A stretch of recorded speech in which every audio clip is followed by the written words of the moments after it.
नमस्कार दोस्तों, मैं रोहित कुमार आप सभी लोगों का directstudy.com पे बहुत बहुत स्वागत करता हूँ। आज के क्लास में हम लोग बात करने जा रहे हैं रसायन शास्त्र। बहुत सारा क्वेश्चन अभी मैं लेकर आया हूँ आपके सामने। एक दो क्वेश्चन की बात नहीं है, 493 क्वेश्चन इस बुक में है। पूरा का पूरा क्वेश्चन लगातार अभी आपको देखने को मिलेगा। पूरा का पूरा देखिए, सारे एग्जाम्स में आए हुए हैं। एक भी क्वेश्चन सिंगल नहीं मिलेगा जो बिहार के एग्जाम्स में नहीं आए हुए। सारे क्वेश्चन के नीचे आप देखेंगे लिखा हुआ रहेगा कि कौन कौन से एग्जाम में आए हैं। हर एक पेज, हर एक क्वेश्चन पुराना से लेकर एकदम नया तक 2021 तक में आए हुए। और आगे यदि बात करें तो आप देख सकते हैं 2023 भी एग्ज़ाम में आए हुए हैं।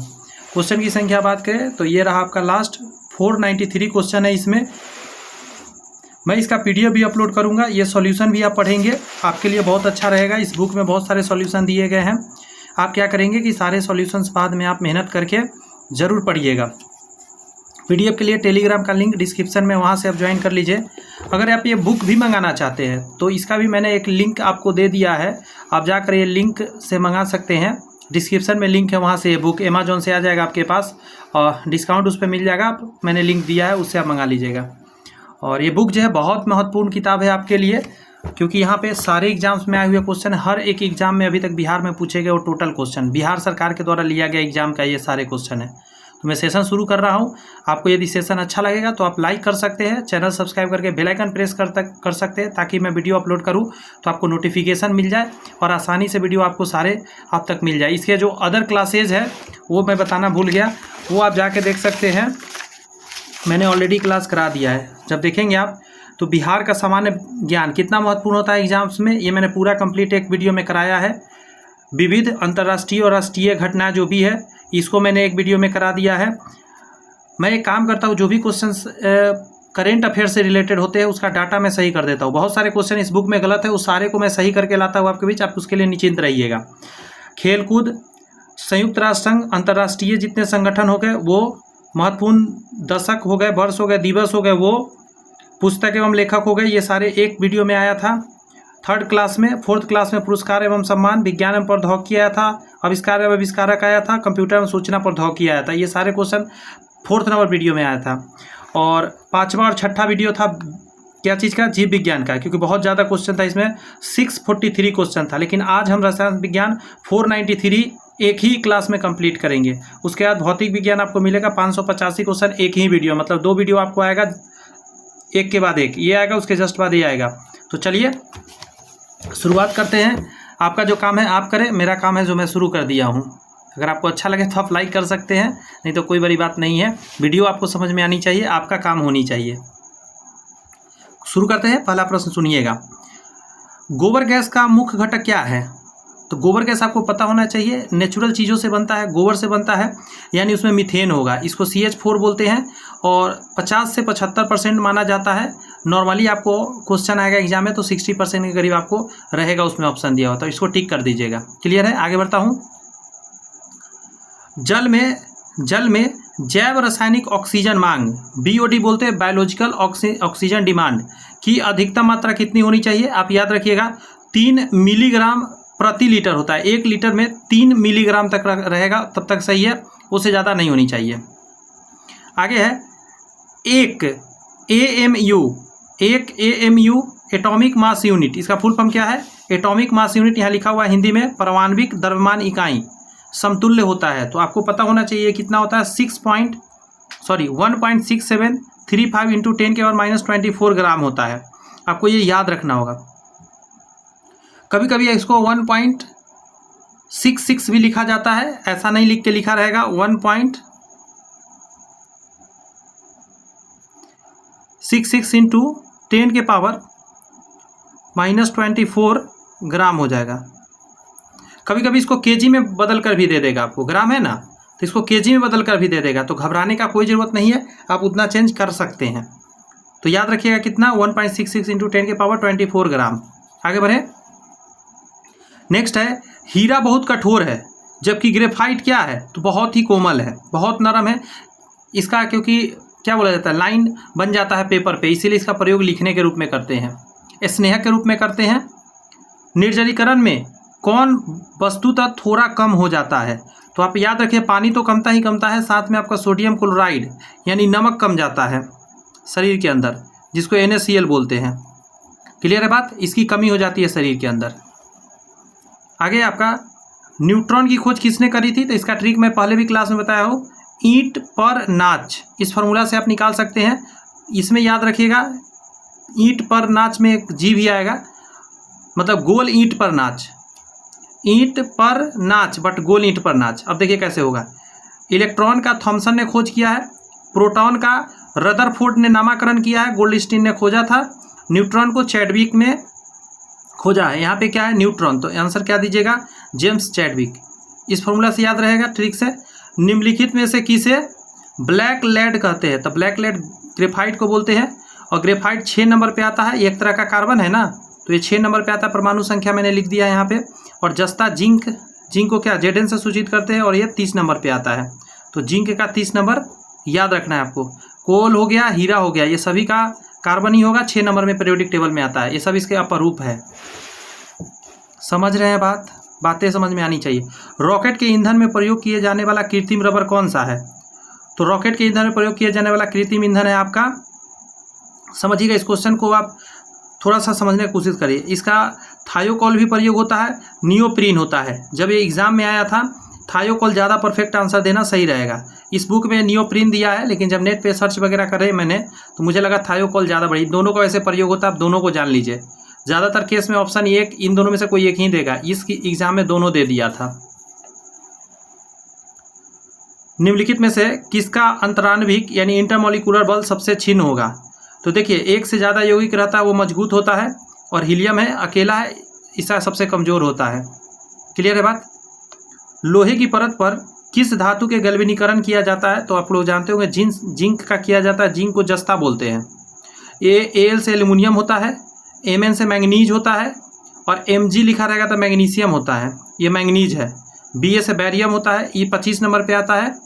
क्लियर है बात?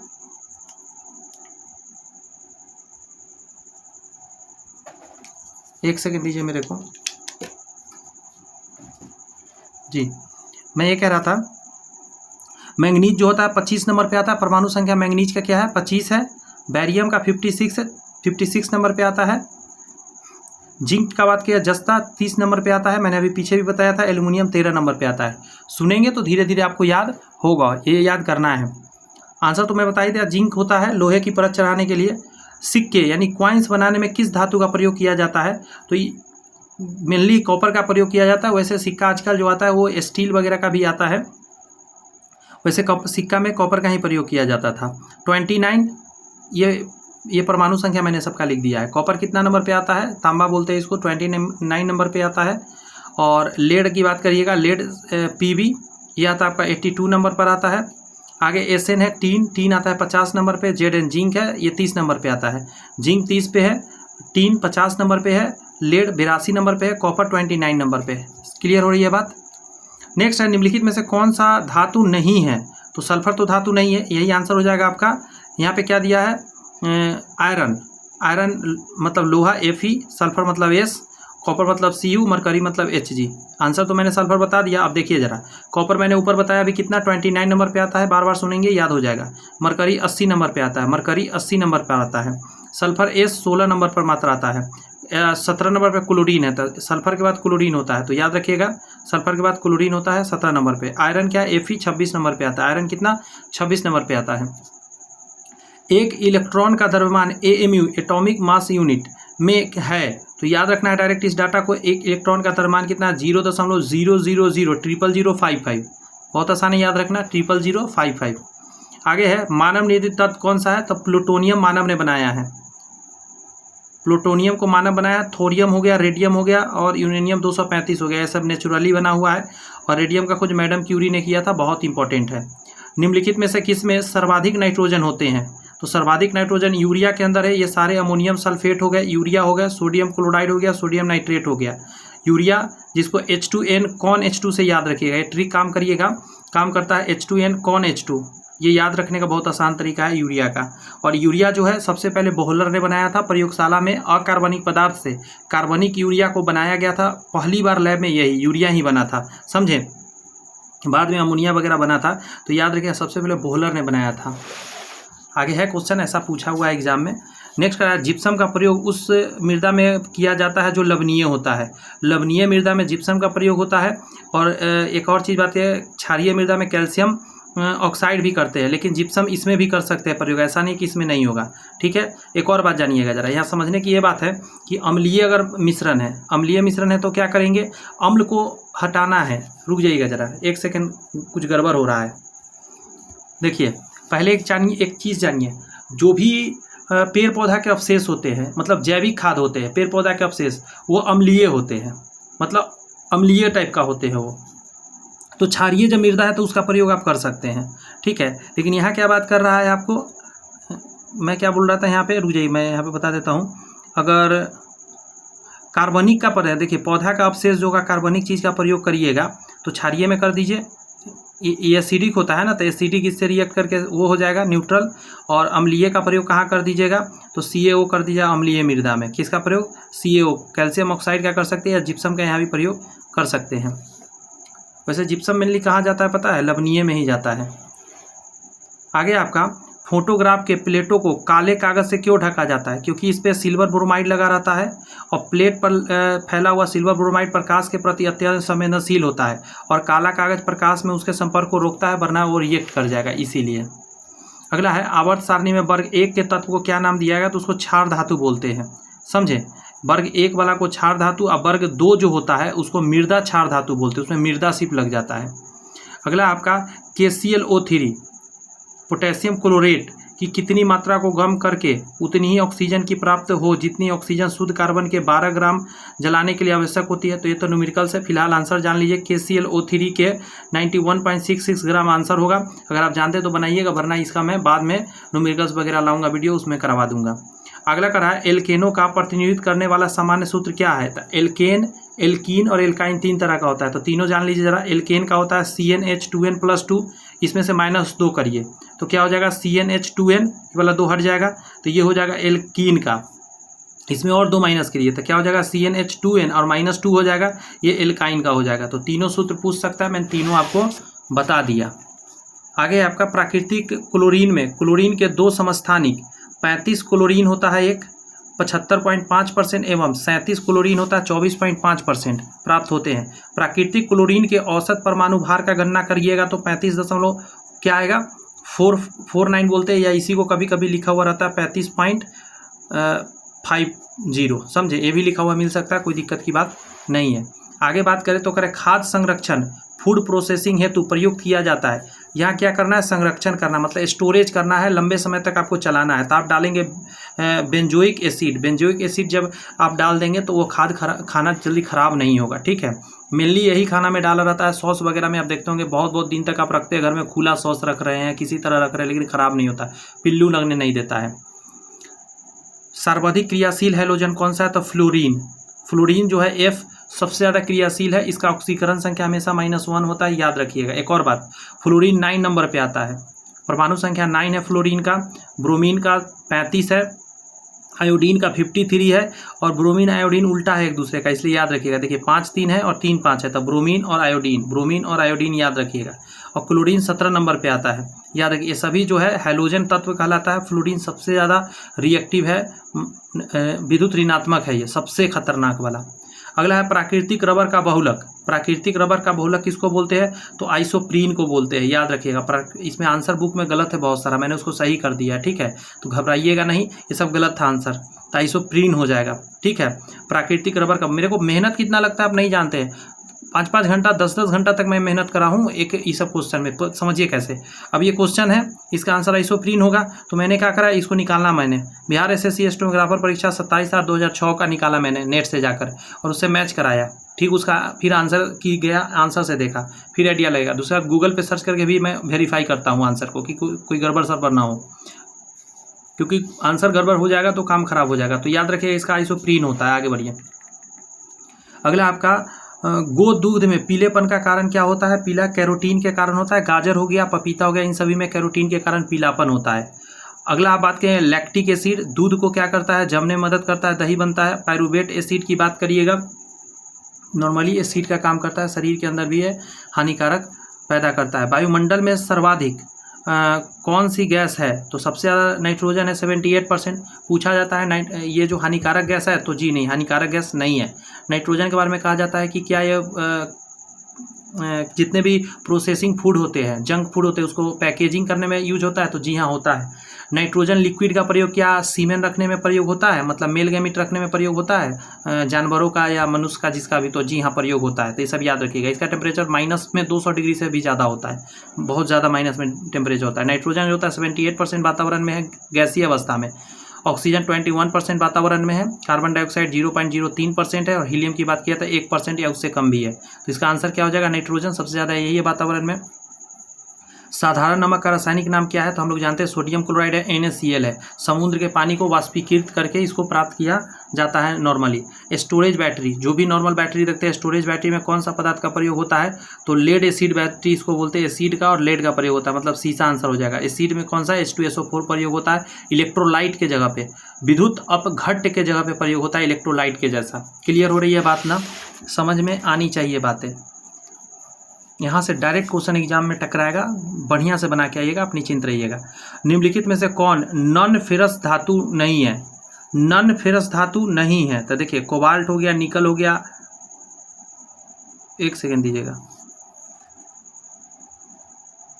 नॉन फेरस एल्युमिनियम है, मतलब ये फेरस नहीं है। ये कैसा क्वेश्चन घुमा दिया? देखिए फेरस मतलब फेरस धातु ये सब है, ये तीनों फेरस धातु है, ठीक है। यहाँ कह दिया नॉन फेरस धातु नहीं है, इसका आंसर लोहा देना सही रहेगा, समझे? कैसे आंसर हो रहा है पता है? लोहा क्यों हो जाएगा? क्योंकि ये फेरस धातु है। यहाँ पूछा नॉन फेरस धातु नहीं है, तो लोहा, ये तो फेरस धातु है, ये सब नॉन फेरस में आएगा। अच्छा, कोबाल्ट जो होता है CO इसका सूत्र है, निकेल का Na होता है, एल्युमिनियम का Al होता है, लोहा का Fe होता है, ध्यान रखिएगा। Cr क्रोमियम होता है। खारे पानी में निम्नलिखित में से क्या उपस्थित होता है? तो आंसर हो जाएगा कैल्शियम। खारे पानी में कैल्शियम। अच्छा, एक और चीज़ बताता हूँ, खारे पानी में से क्या उपस्थित है? तो कैल्शियम भी होता है, सोडियम भी होता है, ये दोनों आंसर जाएगा। वैसे NaCl होता है, सोडियम भी होता है, कैल्शियम, दोनों आंसर जाएगा, समझे? दोनों आंसर में रखिए। आगे आपका धातुओं के सल्फेट के कारण पानी के अस्थायी खारेपन को दूर किया जा सकता है, तो इसको बोलते हैं हम लोग जियोलाइट्स। जियोलाइट्स के प्रयोग से आप क्या करिएगा? सल्फेट, जो खारा पानी में सल्फेट होता है ना धातु के, उसको आप दूर कर सकते हैं। बहुत इंपॉर्टेंट क्वेश्चन है, ये छपने वाला क्वेश्चन है, रिपीट हो सकता है, समझे? धातु के सल्फेट को अगर ख़त्म करना है तो जियोलाइट्स का प्रयोग करिएगा, आपका ख़त्म हो जाएगा खारे पानी में से। कर अगला कि निम्नलिखित में से किसका विस्तृत रूप से बेहोश करने में प्रयोग होता है? तो क्लोरोफॉर्म। और क्लोरोफॉर्म क्या चीज़ से प्राप्त होता है? मेथेन से प्राप्त होता है क्लोरोफॉर्म, ध्यान रखिए, बेहोश में काम आता है। अब आजकल इसका यूज बंद कर दिया गया है। ब्राउन रिंग परीक्षण का प्रयोग होता है, तो इसका आंसर होता है नाइट्रेट्स के विश्लेषण के लिए। बहुत इंपॉर्टेंट है, स्टार ऑलरेडी लगा है। ब्राउन रिंग परीक्षण नाइट्रेट के विश्लेषण के लिए प्रयोग होता है, इस बात का आप ख्याल रखेंगे पुरजोर तरीका से। निम्नलिखित में से कौन सा नियम गैसों से संबंधित नहीं है? तो फैराडे का नियम हो जाएगा, क्योंकि बॉयल का नियम भी गैस से संबंधित है, चार्ल्स का नियम भी है संबंधित, और गेल-लुसेक का नियम भी है संबंधित। और एक और इसके अलावा नियम होता है, एवोगाद्रो का भी नियम होता है। माइकल फैराडे का नियम क्या है? विद्युत चुंबकीय प्रेरण का सिद्धांत इन्होंने दिया था। आइए इन चारों को मैं थोड़ा थोड़ा कोशिश करता हूँ समझाने का। देखिए, कुछ टेक्निक फॉलो करेंगे तो आप गलती नहीं कर पाएंगे। बात समझ में आ रही है? टेक्निक्स, जी हाँ, मैं इसको टेक्निक्स बोलता हूँ, और techniques is the most important for the remembering of the question for the long term duration, और आप इस ईजी में आंसर तक पहुंच सकते हैं एग्जाम में। मैं कुछ टेक्निक लगाया हूँ, आइए मैं दिखाता हूँ। सारे आपके सामने नाम भी है, और नीचे मैंने कुछ यहाँ पे नीचे जो लिख रखा है इसको समझाने का कोशिश करता हूँ। पहला मैं उठाता हूँ, एवोगाद्रो समझा देता हूँ, बहुत आसान है इसीलिए। एवोगाद्रो साहब क्या कहे हैं? इनका कुछ नहीं है, अणु आपको देखना है। इन्होंने क्या कहा था कि प्रेशर, यहाँ पे देख लीजिए लिखा हुआ है, एवोगाद्रो का कॉन्सेप्ट यहाँ पे है, देखिएगा। एवोगाद्रो ने क्या कहा? स्थिर होना चाहिए प्रेशर और टेम्परेचर। मतलब गैस है, आप क्या करोगे? प्रेशर को और टेम्परेचर को निश्चित कर दिए, कि हाँ इतना प्रेशर और इतना टेम्परेचर। उन्होंने क्या कहा कि आयतन जो होता है ना समान अणु होगा। कोई भी गैस ले लीजिए आप, उन्होंने क्या कहा, कोई भी गैस उठाइए, उसका प्रेशर और टेम्परेचर निश्चित कर दीजिए। आपका जो उसका आयतन बराबर रखिएगा, उतना ही आयतन में समान अणु मिलेगा आपको। किसी भी गैस को उठा लीजिए, अणु आपका समान ही मिलेगा। कब मिलेगा, एवोगाद्रो ने कहा था। और कितना इन्होंने संख्या दे रखा है, 6.022 इंटू 10⁻23 दे रखा है। ये पता है कि नहीं एवोगाद्रो संख्या? इन्होंने कहा इतना के बराबर होगा। और इन्होंने अणु की बात किया है, जब भी क्वेश्चन में अणु आएगा तो ही होगा, परमाणु की बात नहीं किया है इन्होंने, समझे? तो याद हो गया होगा, बहुत आसान है। एवोगाद्रो संख्या से याद रहेगा कि प्रेशर और टेम्परेचर को निश्चित कर देना है। आयतन, अब आयतन को देखिए, आयतन उतना ही होना चाहिए, उतना ही आयतन में समान अणु होने वाला है। चलिए, एक तो आपको एवोगाद्रो बता दिया। अब आइए बॉयल का नियम। बॉयल से आपको क्या समझ में आ रहा है? किसी चीज़ को बॉयलिंग करने का है तो इसमें टेम्परेचर, बॉयल कर रहे हैं तो टेम्परेचर को स्थिर कर दीजिए, बॉयल कर रहे हैं तो टेम्परेचर को स्थिर कर दिए। तो इसके अलावा क्या बचा? एक वॉल्यूम बचा, एक आपको प्रेशर बचा। इसी के बीच रिलेशन होता है। तो इन्होंने क्या कहा कि जो टेम्परेचर अगर निश्चित कर देते हैं तो किसी भी गैस का जो आयतन होता है उसके प्रेशर के व्युत्क्रमानुपाती होता है। टेम्परेचर निश्चित है ना, अगर वॉल्यूम बढ़ा दीजिएगा तो प्रेशर घट जाएगा, वॉल्यूम कम कर दीजिएगा तो प्रेशर अपने आप बढ़ जाएगा।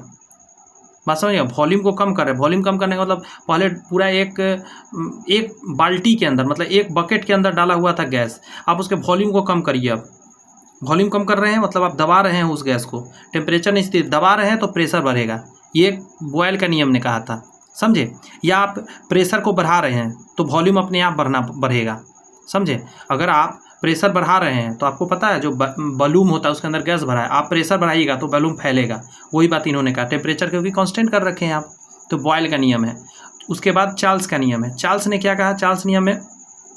तो चार्ल्स नियम में क्या कहा, इनका थोड़ा सा हटके है। चार्ल्स क्या चीज़ पे बात करते हैं, वो प्रेशर को कांस्टेंट कर दे। उन्होंने कहा प्रेशर को आप कांस्टेंट कर दो, प्रेशर एक निश्चित दबा के रखो। अब यहाँ पे क्या होगा, वॉल्यूम और टेम्परेचर, लेकिन केल्विन में, वॉल्यूम और टेम्परेचर के बीच में खेला होगा। वॉल्यूम अगर बढ़ेगा तो टेम्परेचर भी बढ़ेगा, वॉल्यूम बढ़ाइएगा तो टेम्परेचर भी बढ़ेगा, और वॉल्यूम कम करेगा तो टेम्परेचर भी, एब्सोल्यूट टेम्परेचर की बात हो रही है, टेम्परेचर भी कमेगा। वॉल्यूम कम करेंगे तो टेम्परेचर कमेगा, वॉल्यूम यदि बढ़ाएंगे तो टेम्परेचर क्या हो जाएगा, बढ़ेगा। ये बात कहा था कौन? तो इनका नाम था चार्ल्स का नियम, ठीक है। अगला गे-लुसेक का नियम। इन्होंने क्या कह दिया, तो इन्होंने कह दिया कि स्थिर वॉल्यूम को कर दीजिए। सब अलग अलग चीज़ स्थिर कर रहे थे, इन्होंने कहा वॉल्यूम को स्थिर करो आप। वॉल्यूम निश्चित कर दिया आपने, टेम्परेचर कहा जैसे ही बढ़ाइएगा तो प्रेशर बढ़ जाएगा, प्रेशर बढ़ाइएगा तो टेम्परेचर बढ़ जाएगा, एक घटाइए तो एक बढ़ेगा। समझ में आ रही है बात? सॉरी उल्टा मैं बोल रहा हूँ, मतलब प्रेशर बढ़ाइएगा तो टेम्परेचर भी बढ़ जाएगा, टेम्परेचर बढ़ेगा तो प्रेशर भी बढ़ जाएगा। ये बात कहा, समझे? क्योंकि वॉल्यूम आप निश्चित कर रखे हैं, उतना ही वॉल्यूम पे टेम्परेचर बढ़ा रहे हैं तो प्रेशर अपने आप बढ़ने लगेगा, क्योंकि गैस बहुत तेज़ी से छटपटाने लगेगा गर्म होने की वजह से। और टेम्परेचर कम कर रहे हैं तो प्रेशर भी कमेगा। यहाँ पे आइए, प्रेशर क्या कर रखे हैं, दबा के आप एकदम निश्चित मात्रा में रखे हुए हैं। वॉल्यूम बढ़ा रहे हैं आप, प्रेशर उतना ही है, वॉल्यूम बढ़ा रहे हैं तो लाजमी टेम्परेचर बढ़ जाएगा। समझ रहे हैं बात? और टेम्परेचर को क्या कर रहे हैं आप, घटा रहे हैं तो वॉल्यूम भी घट जाएगा अपने आप। और टेम्परेचर को कांस्टेंट कर दिए हैं, अब क्या कर रहे हैं, वॉल्यूम को आप बढ़ा रहे हैं तो प्रेशर अपने आप घट जाएगा। प्रेशर को बढ़ा रहे हैं तो वॉल्यूम घट जाएगा। बस इसको ध्यान रखने का कोशिश करिए। मैंने कोशिश किया सारी बात आपके बीच रखूँ। थ्योरी क्लास तो है नहीं कि सारी बात थ्योरी करते रहें। आग बुझाने वाली गैस कौन सी है, तो उसमें रहता है सोडियम हाइड्रोजन कार्बोनेट रहता है, जिसको खाने का सोडा बोलते हैं। उसके अलावा उसके बाद रहता है वहाँ कार्बन डाइऑक्साइड। क्या रहेगा, कार्बन डाइऑक्साइड, मोनो नहीं, कार्बन डाइऑक्साइड रहता है उसमें। यहाँ पे कहा जा रहा है निम्नलिखित में से कौन सा पदार्थ प्राकृतिक रूप से खट्टा होता है, तो सिरका यानी कि एसिड खट्टा होता है प्राकृतिक रूप से। बेकिंग पाउडर का सूत्र है NaHCO3। आगे है निम्नलिखित में से कौन सी धातु प्राकृतिक में मुक्त अवस्था में पाई जाती है, मतलब स्वतंत्र अवस्था में तो सोना ही है, वो मुक्त अवस्था में रहता है, चांदी नहीं रहता, प्लेटिनम रहता है और सोना रहता है। सोना कितना नंबर पे आता है, तो 79 नंबर पे आता है। Au इसका सूत्र है, सोडियम जो है Na होता है इसका सूत्र, और ये आता है 11 नंबर पे, याद रखना है इसका। तांबा 29 नंबर पे आता है, Cu इसका सूत्र है। चांदी का Ag होता है, चांदी का Ag होता है, और ये 47 नंबर पे आता है। और प्लेटिनम Pt होता है, 78 नंबर पे आता है। इतनी बात याद रहेगा, बार बार बोल रहा हूँ एक ही बात ताकि याद होता जाए। बॉक्साइट किसका है, का एल्यूमिनियम का। एल्यूमिनियम का सूत्र क्या होता है, Al, और ये कितना नंबर पे आता है, 13 नंबर पे। टीन का एसेंस सूत्र होता है कितना नंबर, 50 पे आता है। जस्ता का क्या होता है, 3 है ना, हाँ ठीक है। जस्ता का होता है Zn जिंक और ये आता है 30 नंबर। लोहा का Fe होता है और ये आता है 26 नंबर। याद रखिएगा इस बात को। लोहा 26, जस्ता 30, टीन 50 और एल्युमिनियम 13। समझ में आ रही है? अच्छा, भोपाल गैस त्रासदी में कौन सी गैस लीक हो गई थी? तो मिथाइल आइसोसाइनेट, मिथाइल आइसोसाइनेट याद रखिएगा, मिथाइल आइसोसाइनाइड नहीं, साइनेट। सूर्य में कौन सा तत्व सर्वाधिक मात्रा में होगा? तो जो 1 नंबर में है आप पीरियोडिक टेबल में, वही हाइड्रोजन सबसे ज़्यादा है। हाइड्रोजन 1 नंबर पे आता है, सिलिकॉन 14 नंबर पे आता है, लोहा 26 नंबर पे आता है और हीलियम 2 नंबर पे आता है। और सेकेंड नंबर में नंबर किसका आता है? हीलियम का, सूर्य के अंदर। आगे कह रहा है कि कांच पर लिखने के लिए हम लोग यूज इन सभी में से किसी का नहीं करते हैं, इसमें से किसी का प्रयोग नहीं करते हैं। हम लोग किसका यूज करते हैं? हाइड्रोफ्लोरिक एसिड बोलते हैं, HF बोलते हैं इसको, हाइड्रोफ्लोरिक एसिड बोलते हैं, इसका प्रयोग होता है। ठीक है, कांच पर लिखने के लिए या कांच को गलाने के लिए ऐसा क्वेश्चन आता है। अगला है, शुष्क सेल में ऊर्जा कैसे आता है? तो रासायनिक प्रक्रिया द्वारा आता है। क्लियर है बातें? समझ में आ रही है बातें ना? मेहनत सही लग रहा है ना आपको? तो लाइक ज़रूर करिएगा और कुछ दोस्त वगैरह को शेयर करिए जिसको ज़रूरत लगता है। देखिए, आप कहीं भी पढ़ लीजिए, अगर आप BPSC का तैयारी कर रहे हैं ना, TRE4 का तैयारी कर रहे हैं आप और बिहार SSC का, तो ये सेशन जो है और ये चैनल आपको रामबाण साबित होगा। छोटा चैनल देख के मत घबरा जाइएगा, छोटा चैनल है। आप पढ़िए, इस चैनल पे जाइए, प्लेलिस्ट को देखिए तो सही, कितनी बेहतरीन टॉपिक्स लाए हुए हैं। जो क्लासेस हज़ार रुपया दे के बच्चे पढ़ते हैं, लाखों रुपया कहिए दे के पढ़ते हैं, वो सारे टॉपिक्स में ला के पढ़ा दिया हूँ। वो सारे असाइनमेंट से मेरा हर क्लास होता है किसी न किसी इंस्टीट्यूट के या बुक, बड़े अच्छे बुक के से ही मैं पढ़ाता हूँ। अपना मन से मैं कुछ भी अभी रेडी नहीं करता हूँ, समझे? वो होगा जब डिजिटल बोर्ड वगैरह ले लूँगा, उसके बाद की बात है। अभी फ़िलहाल मैं हर एक बुक को ही कंप्लीट कराता हूँ जो आप लोग रिकमेंड करते हैं, और पूरा ऑथेंटिक कर देता हूँ। उसका आंसर को जो गलत है उसको सही कर देते हैं, हर चीज़ क्लियर करके आपके सामने लाते हैं, क्योंकि बुक्स पर हमें बहुत गलतियाँ रहती है और आप एक गलती आपको सिलेक्शन में पीछे ले जाएगा। यहाँ करा, निम्नलिखित तत्वों में से किसका लवण पटाखों में रंग देता है? तो पहले तो आप जान लीजिए, स्ट्रोंसियम देता है और बेरियम देता है। स्ट्रोंसियम और बेरियम, बेरियम हरा रंग देता है, स्ट्रोंसियम लाल रंग देता है। तो याद रखिएगा इस चीज़ को। तो इसके बारे में और क्या क्या मैंने बताया है। जस्ता को हम लोग जस्ता का यहाँ पे सूत्र नहीं बता रहे हैं, ऐसे अभी बताया था ना पीछे, Zn होता है जिंक, जस्ता ये 50 नंबर पे आता है। गंधक का S होता है, ये 16 नंबर पे आता है। पोटेशियम का K होता है, P नहीं, K होता है, ये 29 नंबर 29 नंबर पे आता है। स्ट्रोंसियम का SR होता है, स्ट्रोंसियम का ये आता है 38 नंबर पे, 38 पे। बेरियम का BA होता है, बेरियम का, ठीक है, ये हरा रंग का होता है, ये 56 नंबर पे आता है। याद रहेगा। अगला है आपका निकल, निकल 28 नंबर पे आता है, क्रोमियम 24 नंबर पे आता है। सारी बात मैंने आपके सामने रख दिया। आगे बढ़े। निम्नलिखित में गैस सबसे हल्की कौन सी है? तो नाइट्रोजन, कार्बन डाइऑक्साइड, हाइड्रोजन। तो हाइड्रोजन 1 नंबर पे है, सबसे हल्का यही है, समझे, और ऑक्सीजन उसके बाद। नेक्स्ट है आपका, निम्नलिखित में से कौन सी धातु सबसे भारी है? सोना सबसे भारी। इन सारे ऑप्शन में सोना सबसे भारी धातु ऑस्मियम है, समझे, सबसे भारी। बट यहाँ ऑप्शन के हिसाब से सोना हो जाएगा। सोना को Au बोलते हैं, 79 नंबर पे आता है, 80 में एक कम। लोहा की बात करिएगा 26 नंबर पे आता है, इसका सूत्र Fe है। चांदी को Ag बोलते हैं, चांदी का क्या सूत्र है? Ag। लोहा को Fe बोलते हैं। तांबा को Cu बोलते हैं, ये 29 नंबर पे तांबा आता है, 47 नंबर पे चांदी आता है, लोहा आता है 26 नंबर पे, सोना 79 नंबर पे आता है। कह रहा है सिरका में कौन सा अम्ल पाया जाता है? तो इसको बोलते हैं एसिटिक अम्ल, और इसका सूत्र होता है CH3 COOH होता है, एसिटिक अम्ल का। याद रखेंगे, सूत्र वगैरह भी काम आ सकता है। कह रहा सीमेंट के ग्राइंडिंग प्रक्रम के अंतर्गत क्लिंकर चूर्ण में जिप्सम मिलाने का उद्देश्य क्या होता है? देखिए, इसका आंसर इस बुक में दे दिया, सेटिंग दर को त्वरित करने के लिए। जी नहीं, ऐसा नहीं होता है। जिप्सम मिलाने का रीज़न क्या होता है कि सेटिंग की दर को थोड़ा मंदित किया जाए, वरना सीमेंट में पानी डलेगा, थोड़ी देर में एकदम जम के हार्ड हो जाएगा, उसको थोड़ा सा स्लो रखा जाता है। तो इसका आंसर ये परफेक्ट जाएगा, ठीक है, ध्यान रखिएगा। मैंने इसको जब सर्च करके निकाला, पहले तो मुझे कन्फ्यूजन कर दिया, फिर मैंने बिहार SSC सचिवालय सहायक परीक्षा का निकाला क्वेश्चन, फिर मैंने देखा तो इसका समझ में आ गया कि हाँ, आयोग ने क्या आंसर दिया है। ये भी देखना होता है ना, क्यों निकालता हूँ क्वेश्चन। मैं डायरेक्ट गूगल पे भी तो सर्च कर सकता हूँ, आयोग का निकालने से पता चल जाता है कि उसने क्या आंसर दिया है, वो ज़्यादा मायने रखता है। प्राकृतिक गैस का मुख्य अवयव कौन सा है? तो मीथेन होता है। इसमें अगर 70 से 90% मीथेन होता है प्राकृतिक गैस में, याद रखिए CH4। अगला आपका निम्नलिखित, गौर सुनिए। अच्छा, बायोगैस में भी मीथेन होता है, लेकिन वहाँ पे 50 से 70% होता है, यहाँ पे 70 से 90% होता है। निम्नलिखित में से कौन सा पदार्थ नाभिकीय रिएक्टर में मंदक का काम करता है? मंदक का काम करने वाला कौन है? भारी जल। भारी जल को D2O बोलते हैं। हाइड्रोजन के 3 समस्थानिक होता है, समझे, protium, deuterium, tritium. Protium, deuterium और ट्राइटियम। प्रोटियम को ही हाइड्रोजन हम लोग नॉर्मली बोलते हैं, इसको डी से सूचित करते हैं, इसको टी से सूचित करते हैं। Tritium, deuterium, protium, H hydrogen. अच्छा, ओजोन का O3 होता है, भारी जो हाइड्रोजन होता है उसका D2 होता है, यही है। अगला है भारी जल, तो भारी जल इसी से बनता है, तो D2O हो जाएगा। जैसे H2O सुने हैं ना, तो इसका H2O होता है, इसका D2O हो गया, इसका T2O होता है। तो भारी जल D2O होता है, इसका मंदक के रूप में यही प्रयोग होता है, तो यही आंसर हो जाएगा। हाइड्रोजन पेरोक्साइड Na, इसको क्या बोलते हैं, Na2O3 बोलते हैं। हाइड्रोजन पेरोक्साइड को क्या बोलते हैं, Na2O3।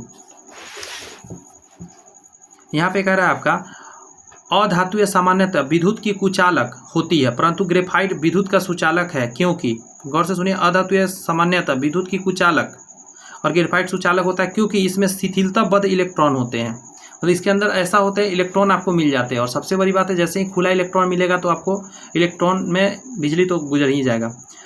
वातावरण में सर्वाधिक प्रचुर गैस कौन सा है, तो नाइट्रोजन है 78%, ऑक्सीजन 21% है, कार्बन डाइऑक्साइड 0.03% है, याद रखिएगा।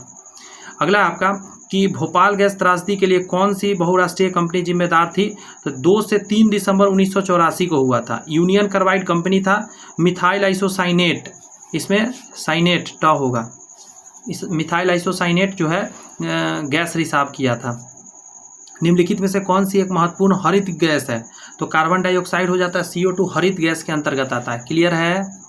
सिरके में क्या होता है, एसिटिक अम्ल होता है, CH3COOH। अगला है आपका निम्नलिखित में से कौन जल में घुलने पर विद्युत का चालन नहीं करता है, तो चीनी, क्योंकि देखिए लवण है, नमक, हाइड्रोफ्लोरिक एसिड है, हाइड्रोक्लोरिक एसिड ये एसिड है, नींबू का रस एसिड है, तो नमक हो गया, एसिड हो गया और बेस हो गया। ये सारी चीज़ बिजली देगा, लेकिन चीनी नहीं देगा क्योंकि ये एसिड, बेस और सॉल्ट के अंतर्गत नहीं है। अगला हैबर प्रकरण प्रौद्योगिक उत्पादन हेतु प्रयोग होता है, तो हैबर विधि से अमोनिया बनाया जाता है और बहुत इंपॉर्टेंट है, ये एकदम छपेगा इस बार एग्जाम में, जरूर किसी न किसी शिफ्ट में किसी न किसी को आएगा। तो चलिए नेक्स्ट क्वेश्चन बनाइए। मैं एक घूंट पानी पी लूँ, कंठ सूख रहा है, बहुत गर्मी में महसूस कर रहा हूँ।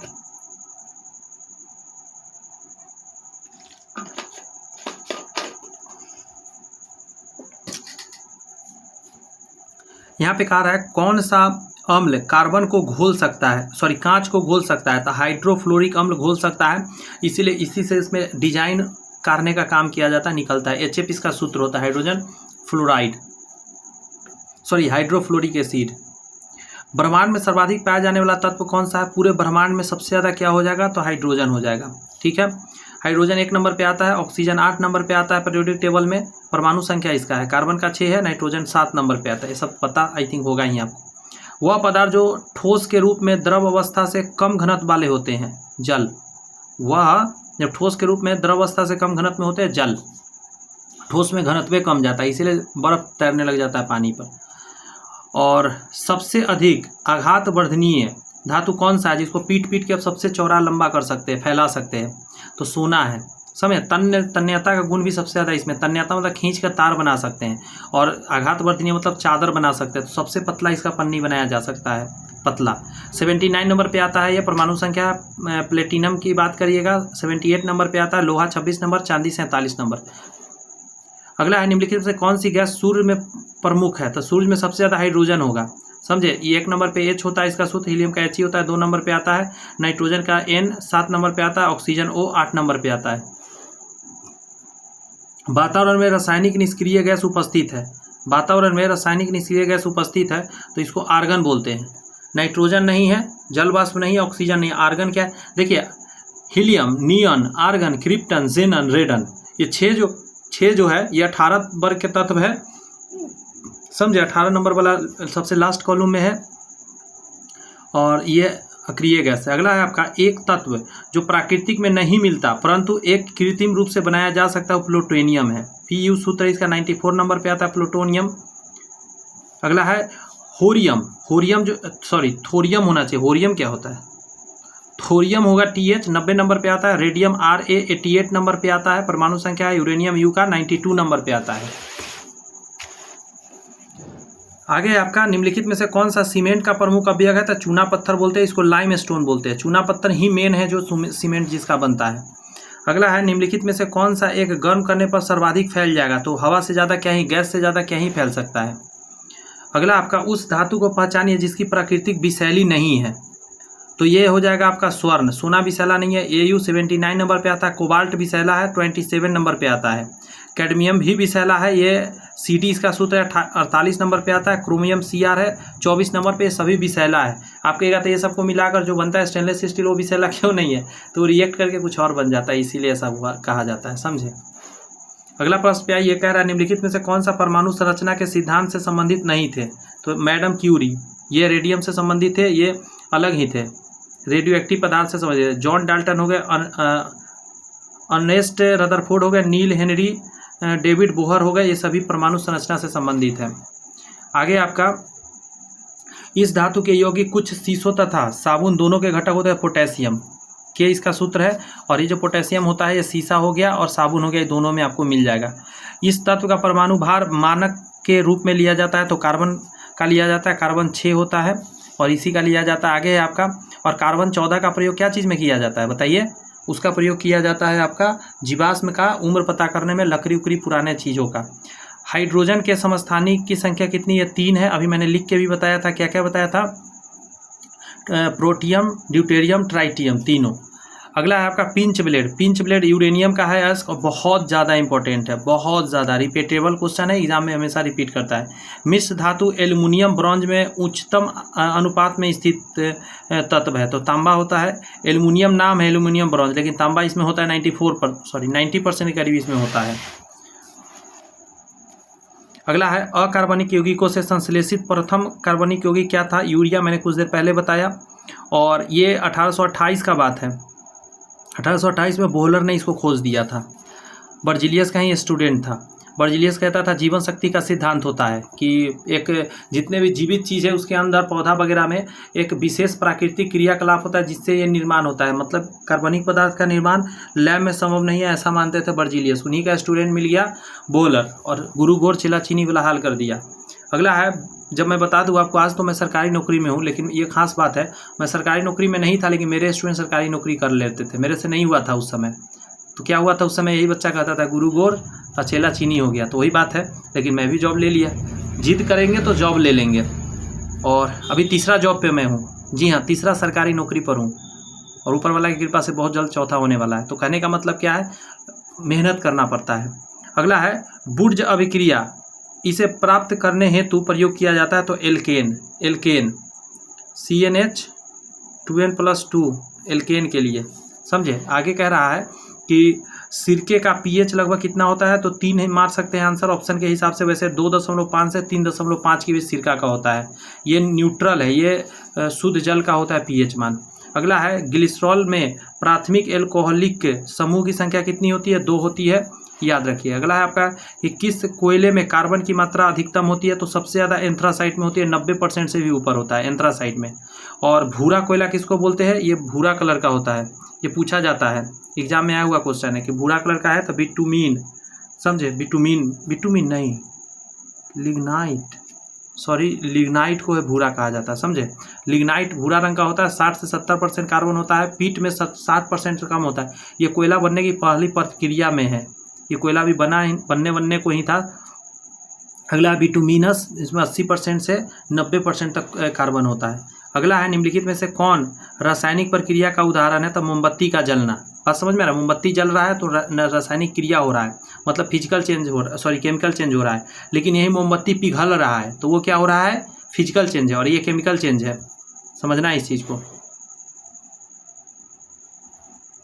आगे आपका देखिए समय कितना लगे अंदाज लगा सकते हैं, मैं बहुत ज़्यादा डिटेल नहीं कर रहा हूँ, फिर भी आपका कितना 38 मिनट आपका टोटल अभी तक लग चुका है, और 79 क्वेश्चन पे आए हैं, मतलब थोड़ा सा समय टेकिंग होता है, बहुत सारी बातें हैं ना इसमें। सोना का संकेत क्या होता है, तो सोना को हम लोग AU से सूचित करते हैं, 79 नंबर पर है, 89, चांदी का 47 है, कॉपर तांबा का 29 नंबर पे आता है। माइका क्या है, तो माइका विद्युत का कुछ अलग है, माइका में विद्युत थोड़े ना जाएगा, माइका बालू को बोलते हैं। आगे अब देखेंगे तो कहा जा रहा है यहाँ पे कि पीतल किसकी मिश्र धातु है। पीतल की बात करिएगा तो देखिए, पीतल बनाने के लिए आपको तांबा में जस्ता मिलाना होगा, जस्ता मतलब टीन, जस्ता मतलब जो जिंक, जस्ता मतलब जिंक, तांबा और जिंक मिला के क्या बनता है, पीतल। एक और बात बताइए, तांबा में एल्युमिनियम मिलाइएगा ना तो इसको बोलते हैं एल्युमिनियम ब्रोंज। ये कौन सा बनता है? तांबा में एल्युमिनियम मिला के, तांबा बहुत ज़्यादा मात्रा में रहेगा, एल्युमिनियम थोड़ा सा रहेगा, एल्युमिनियम ब्रोंज।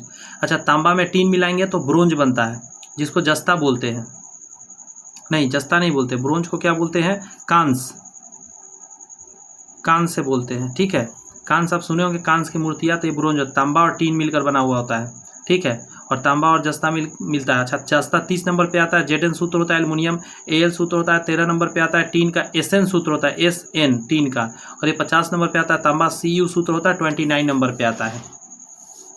एक तत्व का परमाणु भार बराबर होता है, तो परमाणु भार के लिए क्या होता है? जो उसके सेंटर में रहता है वही होता है परमाणु भार। तो न्यूट्रॉन होगा और प्रोटॉन होगा, देखिए कहाँ पे है, प्रोटॉन और न्यूट्रॉन की कुल संख्या, यही आंसर हो जाएगा। अगला आपका, एक रासायनिक पदार्थ जिसका इस्तेमाल एक मैग्नेटिक टेप की परत चढ़ाने में किया जाता है, तो ferric oxide, ferric oxide Fe2O3।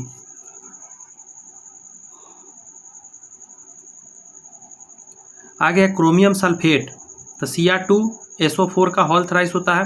Chromium phosphate की बात किया, CrPO4 होता है।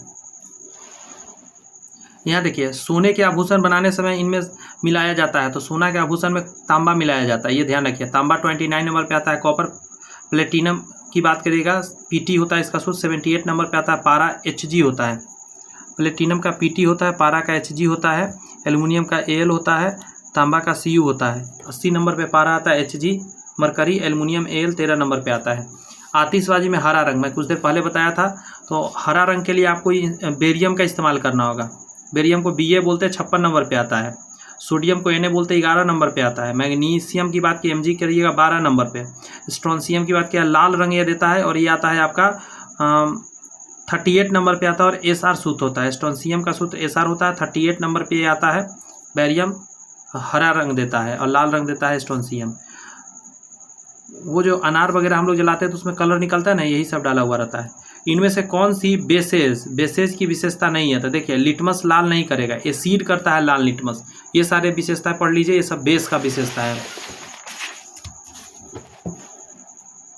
आगे अगर बात करेंगे तो आलम, आलम का मतलब होता है फिटकिरी। फिटकिरी गंदे पानी को किस प्रक्रिया द्वारा स्वच्छ करता है? तो स्कंदन एक प्रक्रिया है, इसके द्वारा क्या होता है? ठोस कणों को जमा के नीचे तलहत्ती में बैठा देता है। अगला आपका मोती मुख्य रूप से बना होता है, तो ये होता है कैल्शियम कार्बोनेट CaCO3 का बना हुआ था। ये जो लिखा हुआ है कैल्शियम ऑक्जिलेट, ये शरीर में पथरी बनाता है। जैसे टमाटर वगैरह ज़्यादा खा लिया जाए, पालक वगैरह ज़्यादा खाने पे पानी कम पीने से पथरी बनता है, वो कैल्शियम ऑक्जिलेट होता है। समझ गए बात? अगला आपका कह रहा है कि किस तरल को सार्वभौमिक विलायक के रूप में जानते हैं? तो वो है आपका जल। जल को सार्वभौमिक विलायक के रूप में हम लोग जानते हैं। अगला आपका पेंसिल में इसमें से किसका उपयोग होता है? तो ग्रेफाइट का होता है, ताकि हम लोग लिख सके मुलायम के वजह से।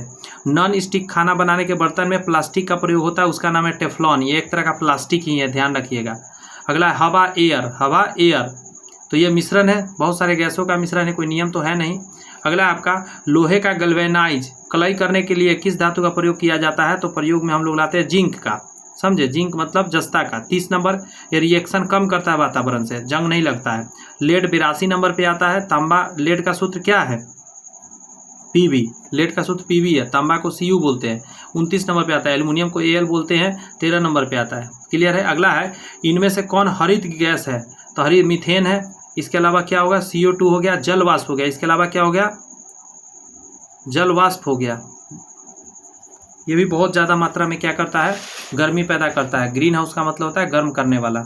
अगला है, जब कोयला जलता है तो रासायनिक ऊर्जा जो है तापीय ऊर्जा में बदलने लग जाता है, समझे, यस और नॉट? तो यस। अगला है अपना, स्निग्ध हाइड्रोकार्बन किससे निकाला जाता है? तो पेट्रोलियम से निकाला जाता है, पेट्रोल से कह सकते हैं, पेट्रोल तेल से। अगला है, पेट्रोल तेल, मैंने बोला तेल अलग नहीं बोला, पेट्रोल तेल से। खारा पानी में लोहे का लवण है, ये लाल धब्बा बनाएगा। लोहा के लवण हमेशा लाल धब्बा बनाता है। देखेंगे चापाकल वगैरह चलता है तो आर्सेनिक की वजह से ही क्या होता है? पूरा ज़मीन लाल लाल दिखेगा, वहाँ हो जाता है पीला पीला लाल type. Safety glass, safety glass को बुलेट प्रूफ ग्लास के रूप में प्रयोग किया जाता है। क्यों? क्योंकि इसमें उच्च तनाव झेलने की क्षमता होती है, बहुत ज़्यादा ये हाई टेंशन झेल सकता है। प्राकृतिक पॉलीमर का उदाहरण क्या है? तो कार्बोहाइड्रेट।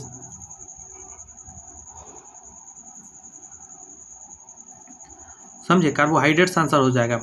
प्राकृतिक पॉलीमर है ये सभी मैन्युफैक्चरर्ड है। धातु डाइल्यूट ऑक्साइड से डैश विस्थापित करता है। धातु जो है डाइल्यूट ऑक्साइड से क्या विस्थापित करता है? हाइड्रोजन को विस्थापित कर देता है। हाइड्रोजन H 1 नंबर पे आता है, कार्बन 6 नंबर पे आता है, ऑक्सीजन O 8 नंबर पे आता है, नाइट्रोजन N 7 नंबर पे आता है। अगला करा है अयस्क के साथ मौजूद मिट्टी की अशुद्धि को गैंग के रूप में हम लोग जानते हैं, पता होना चाहिए आपको। परमाणु की प्रभावी त्रिज्या कितनी होती है? प्रभावी त्रिज्या परमाणु की बात करें 10⁻−10 मीटर होती है, समझे, 10⁻−10 मीटर होती है। ये ध्यान रखने की बात है, बेसिक सी छोटी सी बात है। 44 मिनट लग गया ना, मुझे लगा था कि 1 घंटा के अंदर हम 150 क्वेश्चन करेंगे, देखते कितना हो पाता है, बट हो नहीं पाया। मिट्टी के तेल में धातु है, कौन सा धातु मिट्टी के तेल के अंदर रखा जाता है? पोटेशियम K को रखा जाता है, 19 नंबर पे आता है। तांबा Cu होता है, 29 नंबर पे आता है। एल्युमिनियम Al 13 नंबर पे आता है। जर्मेनियम Ga होता है, गैलियम हो गया ही तो, जर्मेनियम का क्या होता है? Ge होता है शायद, मेरे को याद नहीं आ रहा इसका सूत्र, यहाँ कुछ गड़बड़ है। 32 नंबर पे वैसे आता है, देख लीजिएगा थोड़ा भाई मेरे। अगला है क्या है? अफॉर्मस, हाँ अफॉर्मस सिलिकॉन, नहीं अमॉर्फस होना चाहिए, हाँ अमॉर्फस सिलिकॉन के उत्पादन में डाइल्यूट हाइड्रोक्लोरिक एसिड मिलाने का एक मात्र रीजन कौन सा है पता है? मैग्नीशियम ऑक्साइड के घुलन को अलग करना, अशुद्धि अलग करने के लिए किया जाता है। तो मैग्नीशियम ऑक्साइड को ना उसमें घुला के अलग कर देना होता है, यह अशुद्धि होता है। करा पीतल, जर्मन सिल्वर और गन मेटल तांबे के मिश्र धातु है। तांबे के अतिरिक्त और कौन सा धातु इन तीनों में पाया जाता है? तो आंसर हो जाएगा जस्ता, जिंक 30 नंबर पे आता है, लोहा जस्ता आंसर होगा, समझे। कैसे गन मेटल है ना, तो पीतल, जर्मन सिल्वर और गन मेटल तांबे के किस मिश्र धातु? इन सभी में आपको मिल जाएगा जस्ता। तांबा तो मिलेगा, जस्ता भी इन सभी में है। तो Zn 30, Fe 26 नंबर पे लोहा आता है, टीन होता है Sn 50 नंबर पे आता है, निकल Ni 28 नंबर पे आता है।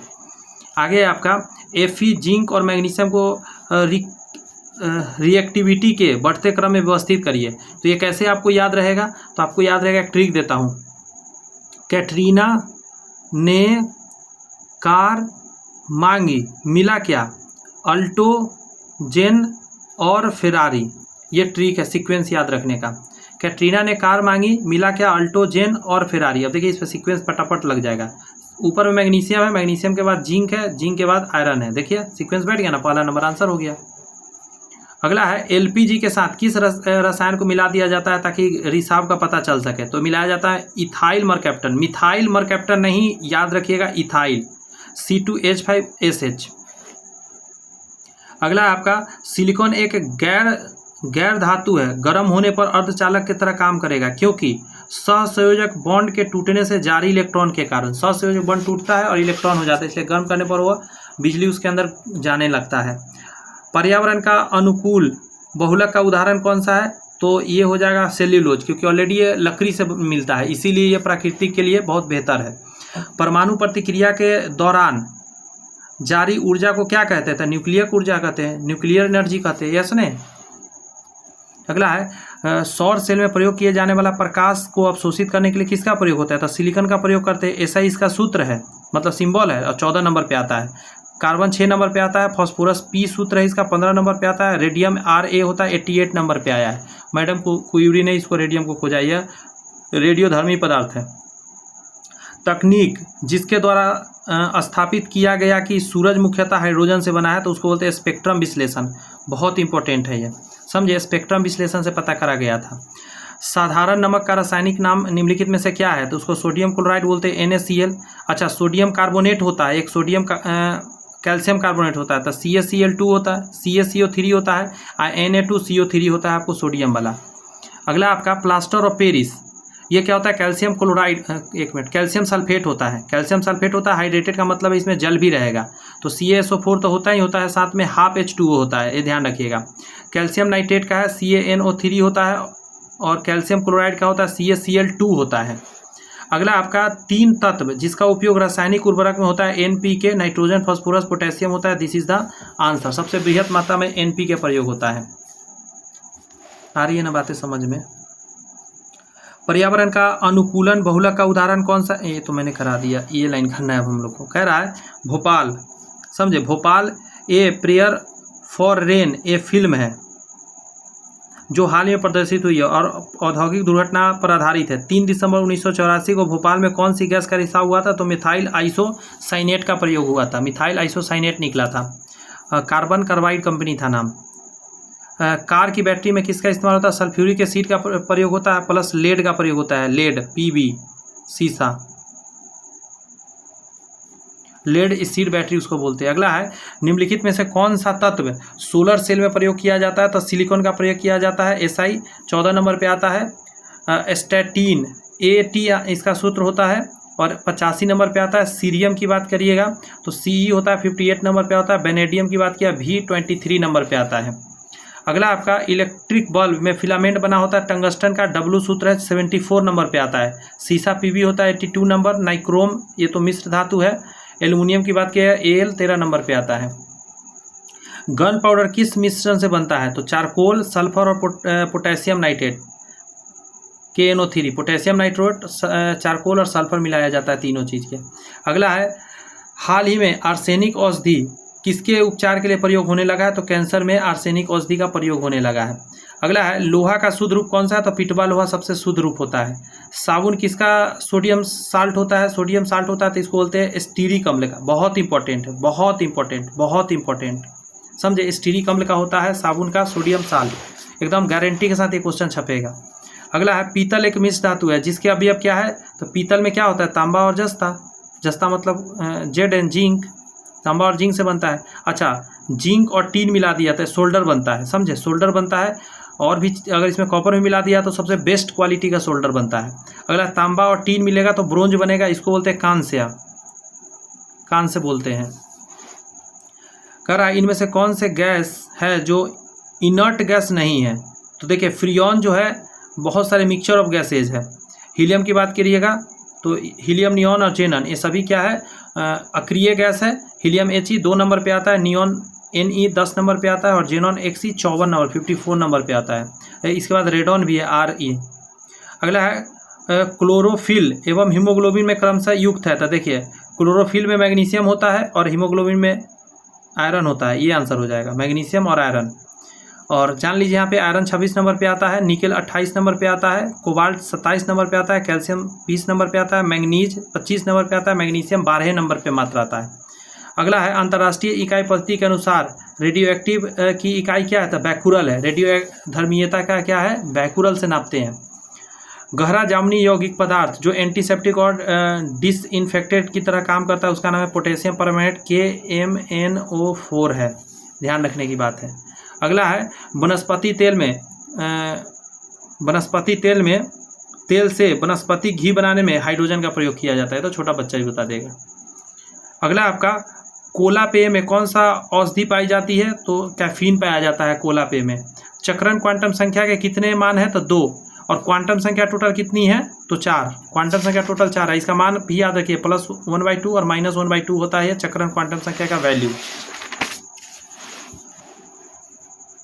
अगला प्रश्न आपके सामने है, एक धातु के फॉस्फेट का सूत्र MHPO4 है। तो देखिए M को एक और ये पूरा एक पार्ट होता है तो 2 चीज़ चाहिए होगा, तो MCl2 याद रखिएगा। संयोजकता इसका पता चल गया, उससे 2 है। किस में sp संकरित कार्बन होता है? तो डायरेक्ट याद रखिए CH ट्रिपल बॉन्ड CH इसमें होता है, आपको ये याद रखना होगा। H बम हाइड्रोजन बम किस पे होता है? नाभिकीय संलयन पे। और नाभिकीय संलयन का ही प्रयोग कहाँ पे होता है? तारा के अंदर, तारा में भी यही प्रयोग होता है। नाभिकीय विखंडन क्या होता है? परमाणु बम में, परमाणु बम के अंदर होता है ये, और परमाणु रिएक्टर में भी। इसका ऑक्सीकरण सदैव -1 होता है तो फ्लोरीन, और सबसे ज़्यादा विद्युत ऋणात्मक यही है। और इसका ऑक्सीकरण क्या है? और इसमें जितना दिया हुआ था ब्रोमीन, आयोडीन हो गया, फ्लोरीन हो गया, क्लोरीन हो गया, सभी हाइड्रोजन गैस कहलाता है। 17 नंबर वर्ग से संबंधित है, समूह से। CO2 के 1 मोल में होते हैं तो 6 × 10⁻23 कार्बन के परमाणु होते हैं, कार्बन का परमाणु। अगला आपका N2+O2 तीर दिया हुआ है 2NO के लिए, Kc बराबर Kp होता है क्योंकि इधर से इधर रिएक्शन और इधर से इधर रिएक्शन संभव हो जाता है, इसीलिए।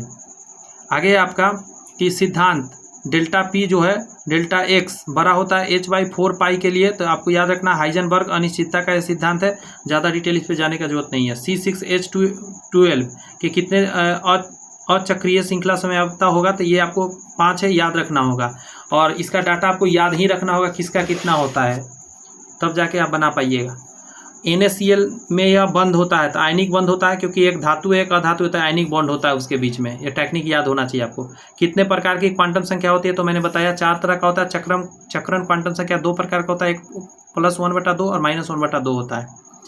निम्नलिखित में से कौन सा पुरातात्विक लकड़ी की आयु बता देगा, तो कार्बन 14 इसको बोलते हैं, C614 बोलते हैं इसको, ये समस्थानिक है कार्बन का। कौन सा समीकरण चार्ल्स नियम को प्रकट करेगा, तो मैंने अभी चार्ल्स नियम उधर बताया था। चार्ल्स तो कांस्टेंट हो जाएगा प्रेशर जैसी कांस्टेंट हो गया था, क्या हो जाएगा, वॉल्यूम जो होगा डायरेक्टली प्रोपोर्शनल टेम्परेचर का हो जाएगा। वॉल्यूम बढ़ाइएगा टेम्परेचर भी बढ़ जाएगा, टेम्परेचर बढ़ाइएगा तो वॉल्यूम भी बढ़ जाएगा, ये घटाइएगा तो ये भी घट जाएगा, और केल्विन में होगा, ध्यान रखना है इसको। आगे ही अगला कह रहा है आपका कि इनमें 6 × 10⁻23 परमाणु नहीं है, तो 6 ग्राम हाइड्रोजन में नहीं है, क्योंकि 12 ग्राम होगा तब जाके ये इतना के बराबर होगा, तो इसमें आधा हो जाएगा। इसमें कितना होगा, 3 × 10⁻23 परमाणु होगा, ध्यान रखिएगा। अगला प्रश्न यदि आप आइएगा, ये सभी 1 मोल था। एप्सम लवण किसको बोलते हैं, तो मैग्नीशियम के होता है। मैग्नीशियम के क्या होता है, एप्सम लवण तैयार होता है, समझे। ये 12 नंबर पे आता है। पीबी को क्या बोलते हैं, लेड बोलते हैं, 82 नंबर पे आता है। सीसा इसी को बोलते हैं। बैरियम BA ये होता है 56 नंबर। कैल्शियम 20 नंबर पे आता है। अगला आपका जर्मन सिमरन में होता है, तो ये सभी में से देखेंगे तो कॉपर होता है, 29 नंबर पे कॉपर आता है।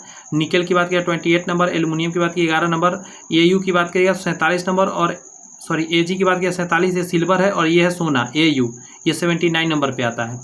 आगे आप देखेंगे संपर्क विधि किसके निर्माण में प्रयोग होती है, तो H2SO4 में संपर्क विधि बहुत इंपॉर्टेंट है, बहुत इंपॉर्टेंट, एकदम गारंटी के साथ एक शिफ्ट में देखने को मिल जाएगा।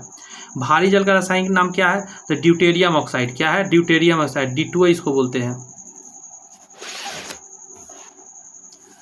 अगला है आशा की धातु कौन है, तो यूरेनियम को आशा की धातु बोला जाता है। यूरेनियम को आशा की धातु बोला जाता है। अगला है बेकिंग पाउडर के रूप में किसका उपयोग किया जाता है, तो सोडियम बाइकार्बोनेट, NaHCO3 का प्रयोग होता है। बेकिंग पाउडर खाने वाला सोडा, और ये जो लिखा है सोडियम कार्बोनेट, ये धोबन सोडा है, ये कपड़ा धोने में काम आता है। सोडियम क्लोराइड नमक है, खाते हैं हम लोग, सोडियम तो सोडियम है। अगला है आपका निम्न में से कौन मिश्र धातु से बना है, तो मिश्र धातु से बना हुआ है, एकमात्र ऑप्शन है तांबा जस्ता, चांदी सीसा, तांबा जिंक, टीन सीसा। यहाँ पे कुछ छूट गया, क्वेश्चन में कुछ छूट चुका है, समझे। निम्न में से कौन मिश्र धातु से बना है, देखिए जस्ता को हम लोग टीन बोलते हैं, सॉरी जस्ता को जिंक बोलते हैं, Zn, तांबा, चांदी सीसा,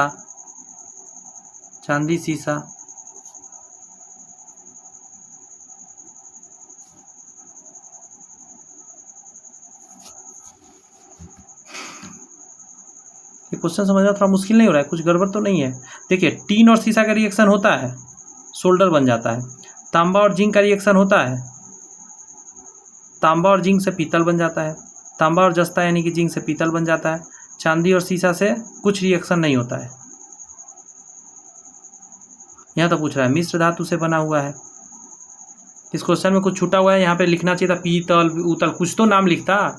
निम्न में पीतल, पता नहीं कुछ छूटा हुआ है, ये क्वेश्चन को छोड़ दीजिए, आगे बढ़िए। दूध इसका एक उदाहरण है, तो ये इमल्सन का। इमल्सन क्या होता है, गौर से सुनिए। किसी लिक्विड के अंदर ठोस होगा, मतलब सॉलिड, लेकिन इतना छोटा कण होगा कि अपने आप नीचे तलवा में बैठेगा नहीं, तल में जाकर, और उसी में मिला हुआ रहेगा, इमल्सन हो गया। जैसे खून हो गया, ब्लड हो गया, दूध हो गया, ये सारी चीज़ हो गया।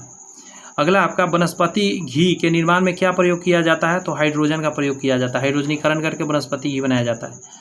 भविष्य का ईंधन हाइड्रोजन को बोला जाता है, और आशा का ईंधन यूरेनियम को बोला जाता है।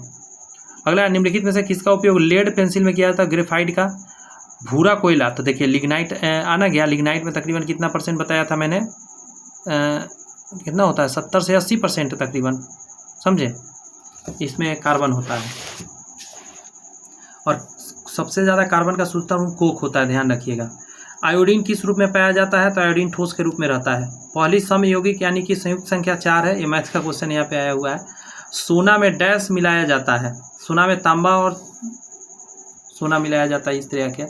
अगला ट्यूबलाइट के अंदर किसका प्रयोग होता है, तो मरकरी और आर्गन वाष्प, मरकरी वाष्प और आर्गन अंदर में प्रयोग होता है। अगला है कृत्रिम हीरा, किसे कहा जाता है? तो ये सिलिकॉन कार्बाइड को बोला जाता है, याद रखिएगा इसको, सिलिकॉन कार्बाइड को कृत्रिम हीरा बोलते हैं। अगला, जल सहसंयोजी की ज्यामितीय आकृति कैसी है? जल का जो है सहसंयोजक की ज्यामितीय आकृति कैसा होता है? जिसको कोणीय बोलते हैं। कैसा होता है? कोणीय होता है। आगे बात करिएगा, सिरका को किसकी सहायता से तैयार किया जाता है? तो एसिटोबैक्टर एसिड से तैयार किया जाता है। ये किण्वन प्रोसेस के द्वारा तैयार किया जाता है। यस और नॉट? अगला, ऑयल गैस किसको बोलते हैं? तो ऑयल गैस में याद रखिए संतृप्त हाइड्रोकार्बन बोलते हैं। ऑयल गैस क्या होता है? संतृप्त हाइड्रोकार्बन होता है, ख्याल रखना पड़ेगा आपको। गन मेटल सम्मिश्रित है, तो तांबा हो गया, टीन हो गया और जिंक हो गया। तांबा, टीन और जिंक गन मेटल बनता है। टीन और जिंक को मिला के आप मिला के आप बना सकते हैं। नहीं, उसमें लेड मिलाना चाहिए, वो नहीं होगा हम जो सोच रहे थे। यहाँ निम्नलिखित में से कौन सबसे अधिक सक्रिय तत्व है? तो पोटेशियम। इन सभी में पोटेशियम सबसे ज़्यादा सक्रिय है, और ऐसे भी सबसे ज़्यादा सक्रिय ये है। सॉफ्ट ग्लास किसे कहा जाता था? सोडा ग्लास को सॉफ्ट ग्लास के अंतर्गत रखा गया है। अच्छी गुणवत्ता का फ्यूज बना होता है, तो तांबा, टीन और सीसा। देखिए मैं क्या बोलना चाह रहा था, उस समय मैं यही सोच रहा था, टीन और सीसा से क्या बनता है? फ्यूज बनता है। लेकिन सबसे अच्छा सोल्डर बनता है ये इसके साथ मिलाकर। जैसे टीन और सीसा सोल्डर बनता है, और तांबा मिला दिया तो फ्यूज होता है। तांबा, टीन, सीसा ये फ्यूज कहलाता है। और सोल्डर में तांबा खाली हटा देना है, टीन और सीसा रहने देना है। शल्य क्रिया में पट्टियों को कैसे बांधते हैं हम लोग? तो कैल्शियम सल्फेट से बांधते हैं। CaSO4 से बनाते हैं, पानी में घोलकर, जिप्सम से। मेंडलीव की आवर्त सारणी में ऊर्ध्वाधर कॉलम को क्या कहते हैं? तो देखिए समूह भी कहते हैं, वर्ग भी कहते हैं, खारा वाला लाइन को। लेकिन ये जो बिहार SSC इंटर लेवल हुआ था ना पुनर्परीक्षा, उसमें समूह आंसर दिया गया था आयोग के द्वारा, तो यही लेकर चलिए आप। निम्नलिखित में से सबसे भारी तत्व कौन सा है? तो ऑस्मियम है, OS 76 नंबर पे आता है। यूरिया में 46% तक क्या होता है? नाइट्रोजन होता है, ध्यान रखिए। वैसे 90 यहाँ पे ऑप्शन के हिसाब से 49 देना पड़ेगा आपको। बायोगैस का मुख्य अवयव क्या है? तो मीथेन है। 50 से 75% बायोगैस में रहता है, और यही नेचुरल गैस में कितना रहता है? 90% से ऊपर। कृत्रिम वर्षा उत्पन्न कराने में सिल्वर आयोडाइड का प्रयोग होता है, सिल्वर आयोडाइड। निम्न में से किसमें परंपरागत ऊर्जा स्रोत माना जाता है? तो सौर लालटेन को। समझे? निम्नलिखित में से किसमें अपरंपरागत सौर ऊर्जा स्रोत का उपयोग होता है? जैसे मिट्टी का तेल सब दिन से आ रहा है, मोमबत्ती पहले से आ रहा है, टॉर्च भी पहले से हो रहा है, लेकिन सौर लालटेन जो है नया जमाना में है, तो अपरंपरागत है ये। पृथ्वी में उपलब्ध सबसे कठोरतम पदार्थ क्या है? हीरा। इससे कठोर तो कुछ है ही नहीं। अगला है वॉशिंग सोडा किसका सामान्य सूत्र है? तो सोडियम कार्बोनेट। सोडियम कार्बोनेट को ही वॉशिंग सोडा बोलते हैं, Na2CO3। अगला है फूल के रस के खमीरीकरण के दौरान कौन सी गैस पैदा होती है? तो CO2 गैस निकलता है। नॉर्मली किसी चीज़ का भी खमीरीकरण करेंगे तो अल्कोहल बनता कैसे है? इसी से बनता है। यह कह रहा है पेट्रोलियम के प्रभाजी आसवन द्वारा निम्नलिखित पदार्थ के बाद एक निकलेगा। ये सीक्वेंस आपसे पूछ रहा है, तो घबराने की जरूरत नहीं है, मैं बताता हूँ। सबसे इसमें सीक्वेंस सारे गलत दिया हुआ है, क्योंकि सबसे पहले आपको नेफ्था निकलेगा, नेफ्था के बाद आपको निकलेगा कीरोसिन, फिर आएगा डिजिटल ऑयल। क्लियर है बात? आगे आइए। रेडियो सक्रिय कार्बन दिया हुआ है आपको 5800 वर्षों में अपनी प्रारंभिक मात्रा का आधा हो जाता है।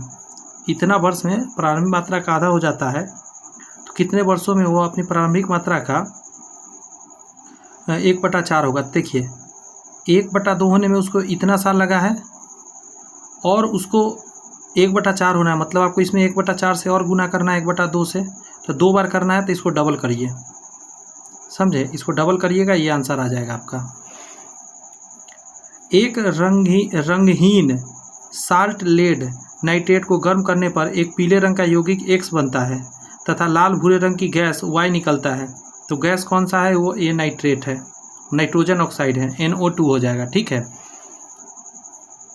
यहाँ करा है द्रव में होता है तो नियत आयतन होता है। आयतन तो द्रव का फिक्स होता है। अनियत आकार, ठीक है, आकार इसका बदलेगा, मतलब पानी को आप जैसा बर्तन में रखेंगे वैसा शेप ले लेगा। और असंकोचन, मतलब जिसको संपीड़ित नहीं किया जा सकता, दबा नहीं सकते इसको। निम्न में से किस यौगिक में आयोनिक तथा सस्यौगिक दोनों तरह का यौगिक है? तो इसमें है, देखिए इन दोनों के बीच में देखिएगा तो आपको आयोनिक यौगिक मिलेगा, इन दोनों के बीच में देखिएगा तो सहसंयोजक यौगिक मिलेगा। तो Na2SO4 सोडियम सल्फेट ये है। रेडियो सक्रियता को मापने के लिए वाणिज्यिक रूप से उपलब्ध यंत्र क्या है? तो उसको GM गणना बोलते हैं। GM गणना रेडियो सक्रियता।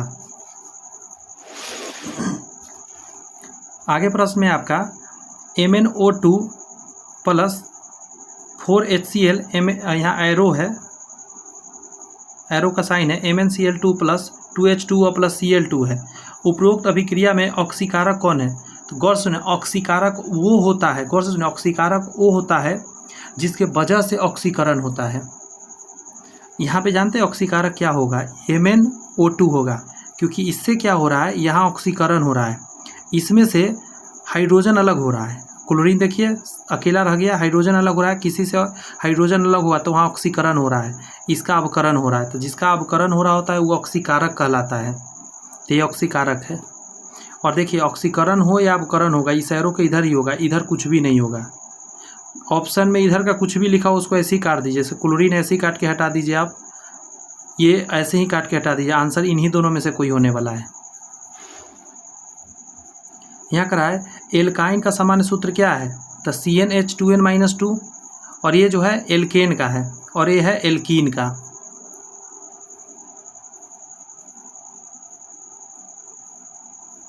ये सब चीज़ आपको पता होना चाहिए, एल्केन का, एल्कीन का।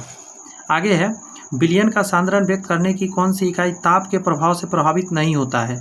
तो ताप से प्रभावित नहीं होना है तो मोलरता। मोलरता जो है ताप से प्रभावित नहीं होता, इसको बोलते हैं 1 लीटर विलयन में करा घुले पदार्थ की मोल होता है टोटल, समझे? मोल की संख्या होता है, मतलब 1 लीटर विलयन में कुल घुले पदार्थ का मोल की संख्या होता है, लेकिन मोललता में होता है 1 kg विलायक में घुले हुए पदार्थ की संख्या होता है। उसी तरह ग्राम प्रति लीटर में ग्राम में हो जाएगा, नॉर्मलता तो नॉर्मलता है। यहाँ करा इनमें से कौन सी एल्युमिनियम की मिश्र धातु है? तो एल्युमिनियम से कौन बना हुआ है? तब मैग्नीशियम, एल्युमिनियम प्लस मैग्नीशियम से बना है मैग्नीशियम। तो एल्युमिनियम का पूछा तो इसमें मिल जाएगा। पीतल में तो कॉपर और जिंक मिलेगा, तो इसमें पीतल तो एल्युमिनियम तो है नहीं। कांसा में कॉपर और टीन मिलता है, इसमें भी नहीं है। जर्मन सिल्वर में क्या है? कॉपर, जिंक और निकेल मिलता है, एल्युमिनियम उसमें भी नहीं है। निम्नलिखित में से 1984 में घटी भोपाल गैस त्रासदी में कौन सा घरेला जस्त मिथाइल आइसोसाइनेट निकला था? एगो एथाइल मरकैप्टन होता है, वो कहाँ डाला जाता है पता है? बताइए तो मेरे को। LPG गैस में, ताकि सुगंध पता चल सके। एथाइल मरकैप्टन डाला जाता है। ग्रेफाइट को पेंसिल में प्रयोग किया जाता है क्योंकि यह कागज़ पर चिन्ह बना सकता है। रीजन तो यही है। अगर ये आंसर देना है तो अगर क्वेश्चन में रहेगा ना कि इसका गिरिस के रूप में, स्नेह के रूप में प्रयोग होता है, तब ये आंसर जाएगा। मुलायम और भंगुर है इसीलिए। एक इलेक्ट्रॉन का भार एवं आवेश क्या होता है? तो 1/, ये हो जाएगा आपका 1838वां प्रोटॉन का भार और ऋणात्मक आवेश होता है इलेक्ट्रॉन का। यहाँ का रहा है 1 बिलियन जिसका pH 3 है, तो उसका OH सांद्रण कैसे निकालेगा? गौर से सुनिएगा, मैं ट्रिक बता रहा हूँ कैसे निकालिएगा। pH हमेशा देगा आपको, pH 3 दे रखा है, आपको 14 में से घटाना है, कितना आएगा? उसको 10 के पावर चढ़ा देना है, आंसर हो जाएगा आपका। क्लियर है? अपोजिट करना हो तो भी आप कर लीजिएगा इसी मेथड से। जैसे इसका निकालना है तो इसमें से कितना और, गौर से सुनिए, कितना और जोड़ने पर 14 बनेगा? 3, तो प्लस में ले लीजिएगा, वो pH का मान हो गया। इसका निकालना हो तो कैसे निकालिएगा? pH का मान 7 हो जाएगा। यहाँ करा है इस अभिक्रिया में 2Al प्लस 6H प्लस है, 3 है, 2Al 3 प्लस प्लस इतना इतना है, तो इसका ऑक्सीकरण हो रहा है। तो जो भी होगा इन दोनों का ही होगा, इधर कुछ भी नहीं होगा। तो इधर का ऑप्शन ये है और इधर का ऑप्शन ये है, तो ये दोनों तो ऐसे ही हट गया। ये आंसर में कभी हो ही नहीं सकता। नेभर, इन दोनों में से कोई होगा। अब सुनिए, ऑक्सीकरण किसका होता है? जिसका इलेक्ट्रॉन का ऋणात्मक हो जाए। जैसे देखिए इसके ऊपर +3 हो गया, मतलब इसने इलेक्ट्रॉन और खो दिया है। इसने इलेक्ट्रॉन खो दिया तो जो इलेक्ट्रॉन खोता है उसका ऑक्सीकरण हो जाता है। तो यहाँ ऑक्सीकरण इसका हुआ है, एल्युमिनियम का। नाइट्रोजन गैस के अणु में निम्नलिखित आबंध होते हैं, तो ऐसे होता है ना, मतलब त्रिसहसंयोगी हो जाएगा। निम्न अभिक्रिया में H2S plus Cl2 arrow 2HCl plus S। तो देखिए यहाँ पूछ रहा है Cl2 ऑक्सीकारक की तरह व्यवहार कर रहा है, एकदम सही बात है। Cl2 क्या कर रहा है, इसका हाइड्रोजन ले रहा है और किसी चीज़ का हाइड्रोजन निकल जाएगा, रुकिएगा 1 मिनट। Cl2 ऑक्सीकारक की तरह काम कर रहा है। ऑक्सीकारक होता है जिसके वजह से ऑक्सीकरण होता है। हाँ देखिए, इसके वजह से ऑक्सीकरण हो रहा है क्योंकि इसमें से हाइड्रोजन निकल रहा है और जिससे हाइड्रोजन निकल जाता है, हाइड्रोजन निकलना ऑक्सीकरण होता है, तो ये ऑक्सीकारक का काम कर रहा है। क्लोरीन आंसर हो जाएगा। नेक्स्ट है न्यूक्लियन क्या बोलता है, तो न्यूक्लियन मतलब न्यूक्लियस के अंदर क्या क्या है, तो न्यूट्रॉन और प्रोटॉन, यही आंसर हो गया इसका संख्या। बायोगैस के अवयव क्या है, तो CH4 होता है मीथेन। बायोगैस में मैंने बताया कितना तक रहता है, 50 से 60%, 70% तक ये रहता है। उसके अलावा हाइड्रोजन गैस रहता है और साथ में रहता है आपका कार्बन डाइऑक्साइड।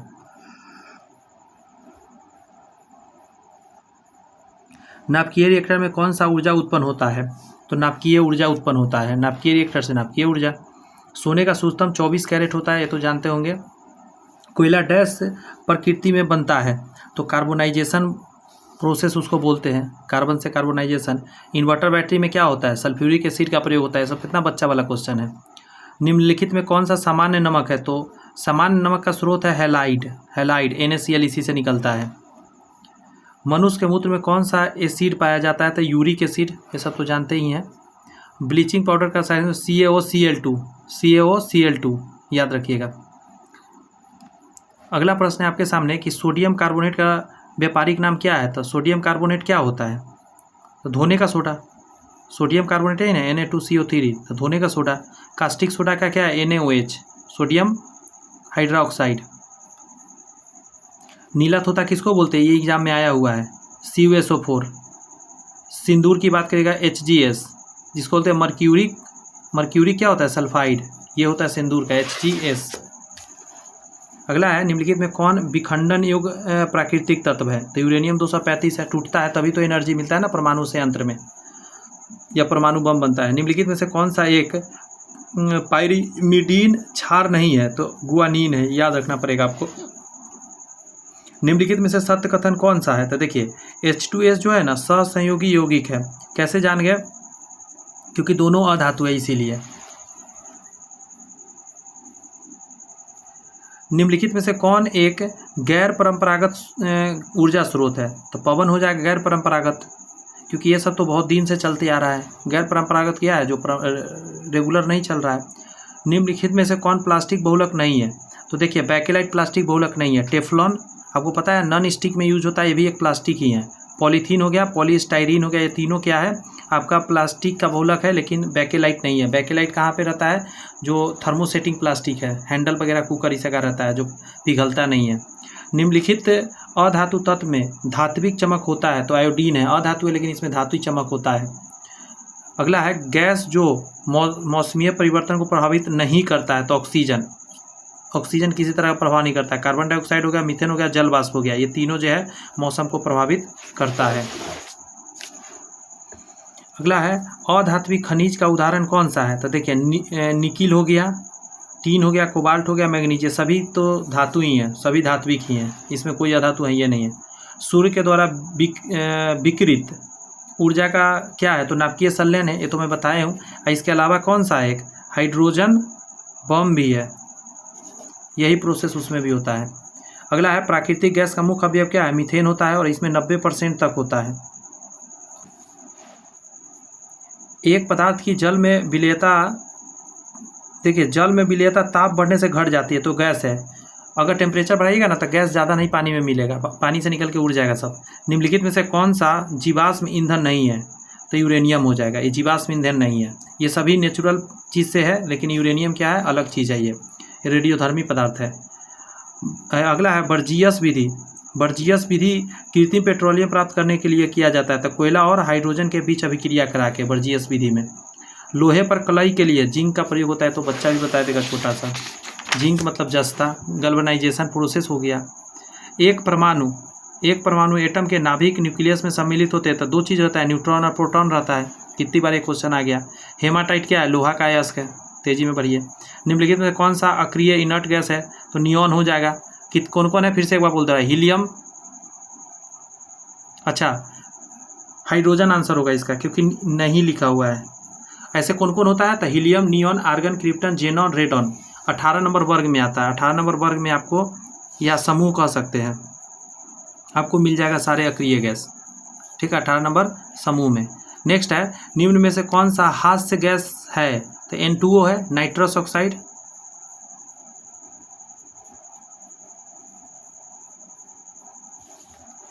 आगे देखें, करा चिली सीरा। चिली सीरा साल्ट पीटर किसका सामान्य नाम है? तो सोडियम नाइट्रेट का है। ठीक है, अत्यधिक किण्वन से आप क्या समझते हैं? तो आंसर क्या हो जाएगा आपका? एक अपशिष्ट जल में ईंधन के रूप में हाइड्रोजन उत्पन्न करने की पद्धति है ये। आसान है ये सब। निम्नलिखित में कौन सा जहर है? तो इसको बोलते हैं पोटेशियम साइनाइड। बहुत खतरनाक जहर है, बहुत खतरनाक। सहसंयोजक अणु का एक उदाहरण कौन सा है? तो कार्बन टेट्राक्लोराइड सहसंयोजक यौगिक बनता है इसके बीच में। देखिए, मेटल और नॉन मेटल दिखेगा ना, तो ये सभी क्या है? आयनिक यौगिक बनाता है, लेकिन ये दोनों नॉन मेटल है, तो आपको सहसंयोजक यौगिक है इसमें। सभी अम्ल का क्या है? तो हाइड्रोजन होता है। सभी अम्ल में हाइड्रोजन तो मिलेगा ही मिलेगा। टिकिया या कैप्सूल वाली दवाई की शीशियों में सिलिका जेल रख दिया जाता है, क्यों? क्योंकि नमी को ये सोखने का काम बहुत अच्छा से करता है। एल्युमिनियम ऑक्साइड क्या होता है? तो उभयधर्मी ऑक्साइड होता है। उभयधर्मी अम्ल क्या होता है? जो एसिड और बेस दोनों के जैसा काम करता है, बिहेव। अगला है, 4 जारों में O2, CO2, H2 और N2 गैस भरी है। निम्नलिखित में से किस परीक्षण द्वारा इन 4 गैसों को पहचान की जा सकती है? मैं बता दूं, इन सभी में से कोई नहीं होगा। देखिए, गैस में जलता हुआ कागज ले जाइएगा तो ये भी जलने लगेगा। 1 मिनट, गैस में जलता हुआ कागज ले जाइएगा तो गैस तेजी से जलने लगेगा इसके वजह से।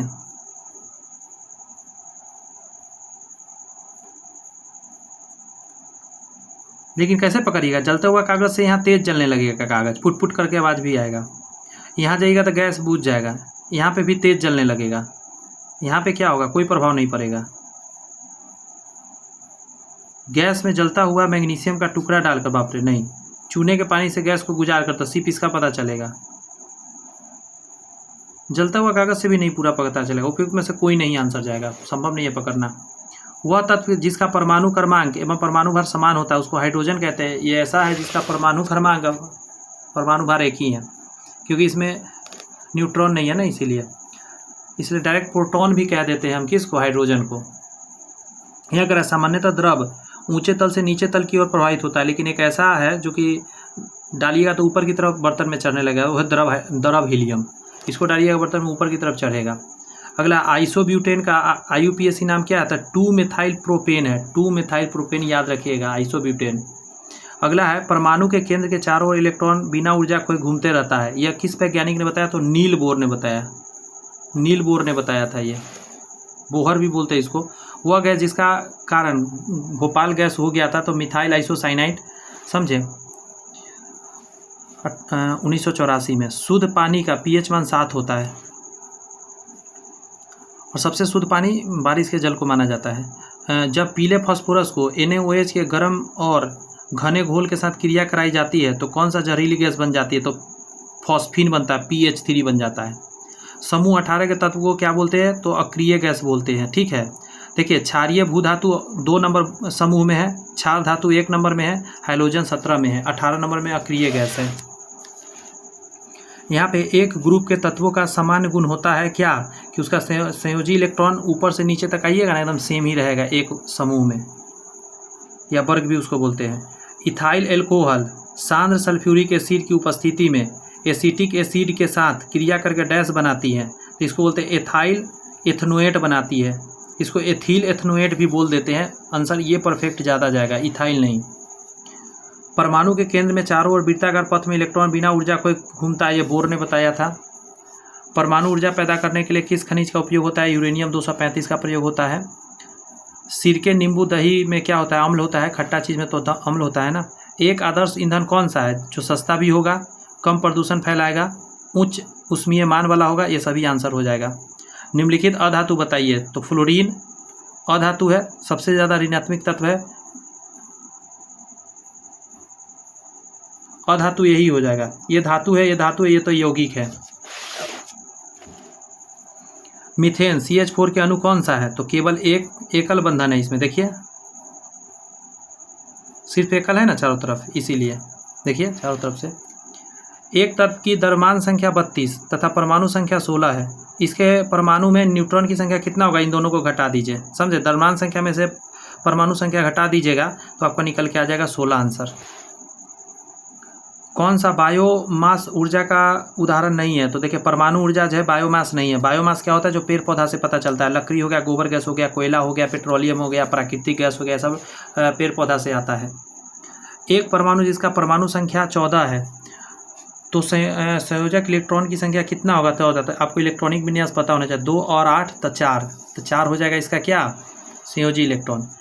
किसी तत्व के समस्थानिक से क्या तत्व, समस्थानिक स्थान समान रहेगा तो परमाणु संख्या उसका समान रहेगा। उस तत्व के परमाणु जिसकी परमाणु संख्या समान होती है। आगे है, जल शोधन का कौन सा तरीका सूक्ष्मजीवों को नष्ट नहीं करता है, तो निस्यंदन से सूक्ष्मजीव नहीं मरेगा। उबालेंगे तो भी कीड़ा मर जाएगा, क्लोरीन मिलाने से भी मर जाएगा, और पराबैंगनी विकिरण अल्ट्रावायलेट से भी मर जाता है कीड़ा। निम्नलिखित में से कौन सा एक रासायनिक परिवर्तन का उदाहरण है, तो कागज का जलना, क्योंकि इसमें नया चीज बन रहा है। नेक्स्ट है KNO2 रासायनिक सूत्र है किसका, पोटेशियम नाइट्रेट इसको बोलते हैं, बच्चा भी बता देगा। तो निम्नलिखित में से कौन सा गैसीय वायु प्रदूषक नहीं है, तो देखिए हाइड्रोकार्बन नहीं है वायु प्रदूषक, क्योंकि अच्छा से जल जाएगा। ये सभी वायु प्रदूषक है, धुआं तो बहुत ज़्यादा है। नाइट्रोजन ऑक्साइड भी है, सल्फर के ऑक्साइड भी है। अगला है, निम्नलिखित में से कौन सी गैस वायु प्रदूषक है, तो सल्फर के ऑक्साइड सबसे ज़्यादा वायु प्रदूषक है। अब कहिएगा CO2 नहीं है, तो जी नहीं, CO2 वायु प्रदूषक के अंतर्गत नहीं आता है। न्यूट्रॉन के खोजकर्ता कौन है, चैडविक है। ईंट पर नाच वाला है, यहाँ जी लिख लीजिए, गोल्डस्टीन। लाफिंग गैस N2 है, N2O है, नाइट्रस ऑक्साइड इसको बोलते हैं। सोडा लाइम में क्या होता है, तो सोडा और लाइम होता है। लाइम मतलब CaOH का होल ट्वाइस, और NaOH होता है। आगे आपका कि किसी रासायनिक यौगिक में लघुत्तम इकाई क्या होता है, तो सबसे छोटा यौगिक है ना, तो यौगिक में अणु से छोटा नहीं हो सकता। परमाणु आंसर मत दे दीजिएगा, सबसे छोटा इकाई जो होगा वो अणु ही होगा। यौगिक का हमेशा अणु निकलता है। सूर्य से आती हुई पराबैंगनी किरणों से हमारी रक्षा करता है ओजोन, O3 इसको बोलते हैं, ओजोन यही है।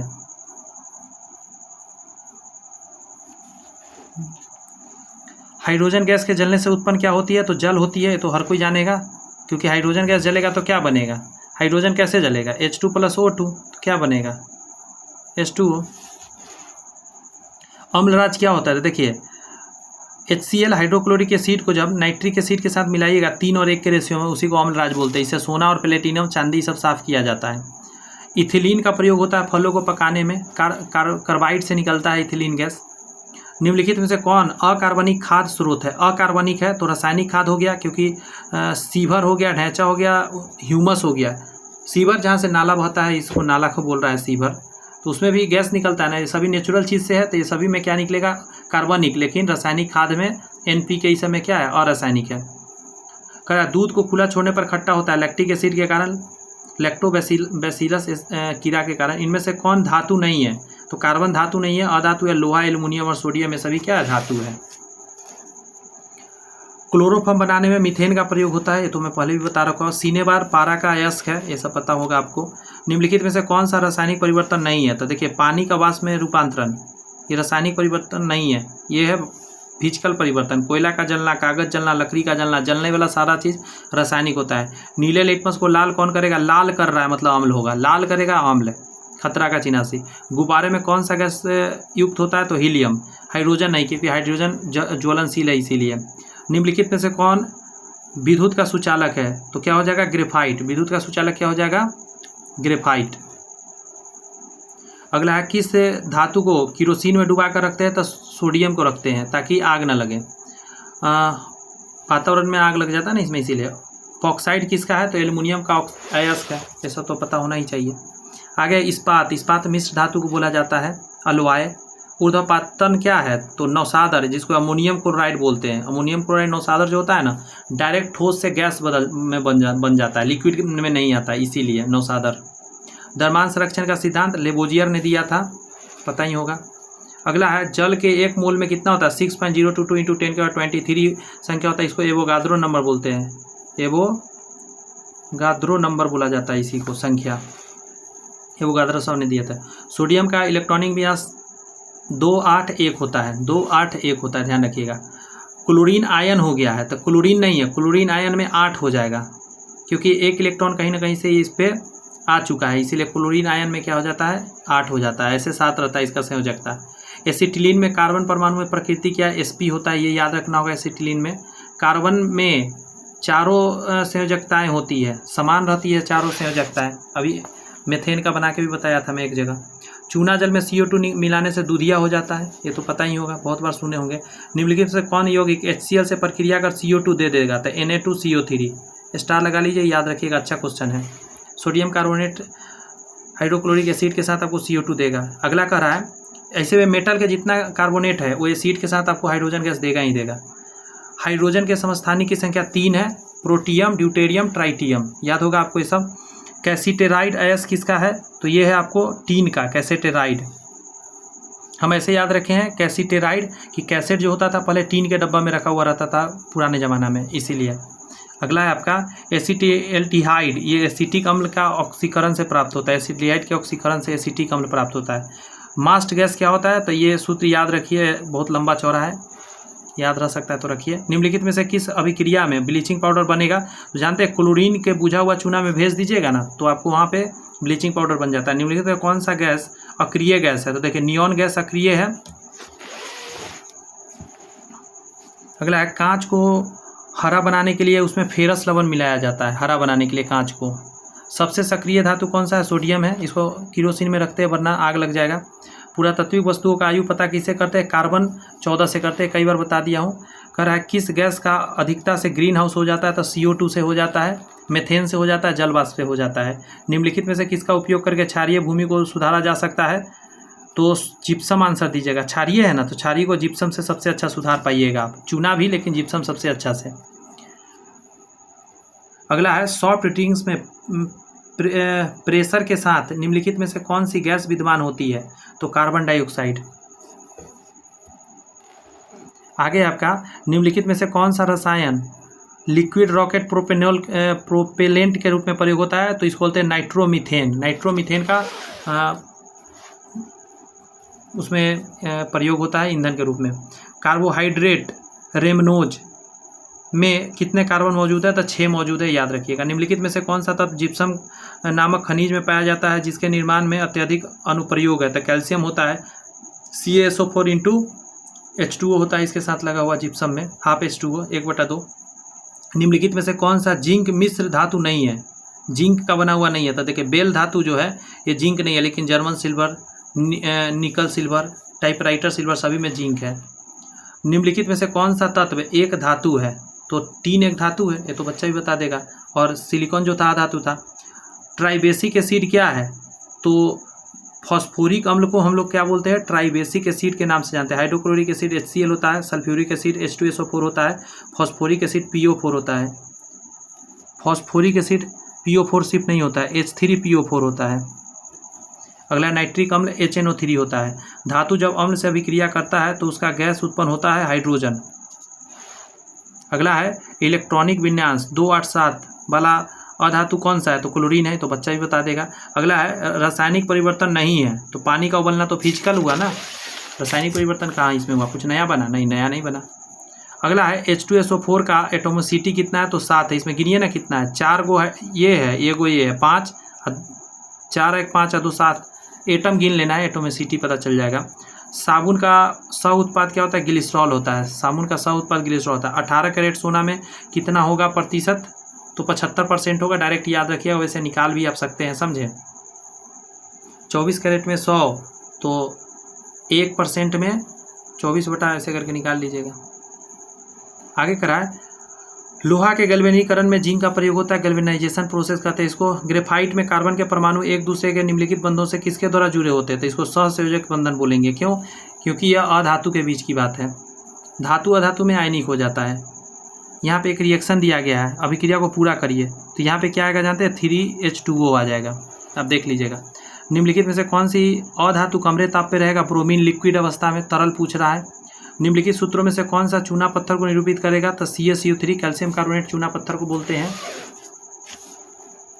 आगे है निम्नलिखित में से कौन सा कथन सही नहीं है, तो देखिए इथेनॉल जल में घुलता नहीं है, तो ये गलत है। इथेनॉल है जल में घुल जाएगा, जितना भी नॉल वाला चीज़ होगा ना वो सब जल में घुलेगा, ये गलत था।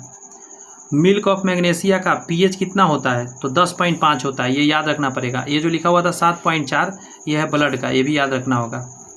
शुद्ध सोना 24 कैरेट का होता है। बेकिंग सोडा सोडियम बाइकार्बोनेट होता है, NaHCO3। अगला है गैमेक्सिन, DDT और ब्लीचिंग पाउडर महत्वपूर्ण यौगिक है क्लोरीन का, ये सब क्लोरीन का ही बना हुआ है।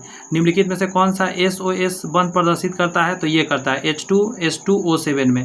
इसको ओलियम बोलते हैं, क्या बोलते हैं, ओलियम। KMnO4 पोटेशियम परमैंगनेट कह रहा है में मैंगनीज की ऑक्सीकरण संख्या कैसे निकलेगा, तो नीचे आइए। देखिए पूरा इसके ऊपर पूरा पर रहेगा 0, आपको पता है, थोड़ा नीचे करूँ क्या, हाँ। देखिए पोटेशियम का हम जानते हैं कि +1 होता है, धातु है इसलिए, क्योंकि ये पहला है, क्षार धातु का है इसीलिए +1 है। Mn का निकालना है तो X मान लेंगे, और ऑक्सीजन का -2 होता है, ये आपको याद रखना पड़ेगा। तो टोटल 4 है तो 4 से गुना कर दिए, और पूरा इस पर कोई आवेश नहीं ना, ऊपर आवेश रहता तो उसके बराबर में होता, मान के चलिए 1 होता तो यहाँ 1 लिखते, -1 होता तो 1 लिखते, ठीक है, मतलब -1 लिखते। अब देखिए इसको सॉल्व कर दीजिए, 4 दूनी 8, माइनस में आ गया, उधर प्लस में हो गया, ये माइनस में तो 7 आ गया, तो निकल गया। ऐसे करके निकाल सकते हैं कभी। एक CO2F2 की आकृति कैसी है, तो त्रिकोणीय द्विपिरामिड बोलते हैं इसको, याद रखना होगा डायरेक्ट, इसमें तो कुछ है नहीं। यहाँ पे है डाइबोरेन 120 डिग्री पर अमोनिया से क्रिया करके क्या बनाता है, तो ये बनाता है, याद रहे तो अच्छा है, नहीं तो टफ है ये सब थोड़ा सा। निम्नलिखित में से किस अणु आयन में अयुग्मित इलेक्ट्रॉन नहीं होते हैं, तो O2 में नहीं होते हैं। बैरियम, BMgNaL में निम्न में से किसका द्वि आयन विभव होता है, तो बेरिलियम का होता है, नहीं बैरियम का होता है, बैरियम और बेरिलियम। निम्नलिखित एल्केन का सही IUPAC नाम 2,2 डाइमिथाइल ब्यूटेन है एल्केन का।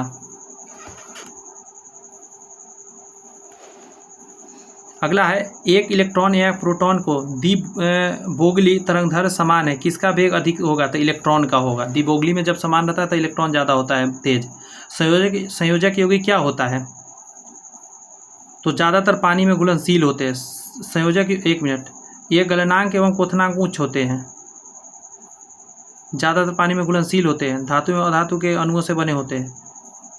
बंध अणु के बीच इलेक्ट्रॉन के साझा से बनते हैं। रुक जाइए, संयोजक यौगिक कह रहा है, संयोजक करना, इसका आंसर ये जाएगा। वो क्या करते हैं, उसके बीच में अणु का साझा करके बनता है। निम्नलिखित में से कौन सा एक कार्बोहाइड्रेट नहीं है, कार्बोहाइड्रेट नहीं है, इस पर भी फोकस करना है। तो ग्लाइकोजीन जो है, ग्लाइकोजीन ये कार्बोहाइड्रेट, फ्रुक्टोज, सुक्रोज, एक मिनट, ग्लाइसिन होगा जी, ग्लाइसिन जानते हैं, एक प्रोटीन होता है। ये ग्लाइकोजेन हो गया, फ्रुक्टोज, सुक्रोज हो गया, ये सभी क्या है, कार्बोहाइड्रेट का ही एक रूप है। रासायनिक परिवर्तन के लिए असत्य कथन कौन सा है, तो यह उत्क्रमणीय परिवर्तन होता है। जितने भी रासायनिक परिवर्तन होते हैं लमसम उत्क्रमणीय नहीं होता है। स्टेनलेस स्टील में कौन सा तत्व मौजूद नहीं है, तो आयरन है, क्रोमियम है, निकेल है, टंगस्टन नहीं होता है उसमें। अगला है उस तत्व के समूह को छांटिए जिसमें केवल धातु है, तो देखिए Be हो गया, कैल्शियम हो गया, स्ट्रोंशियम हो गया, सोडियम हो गया, ये सभी धातु है इसमें।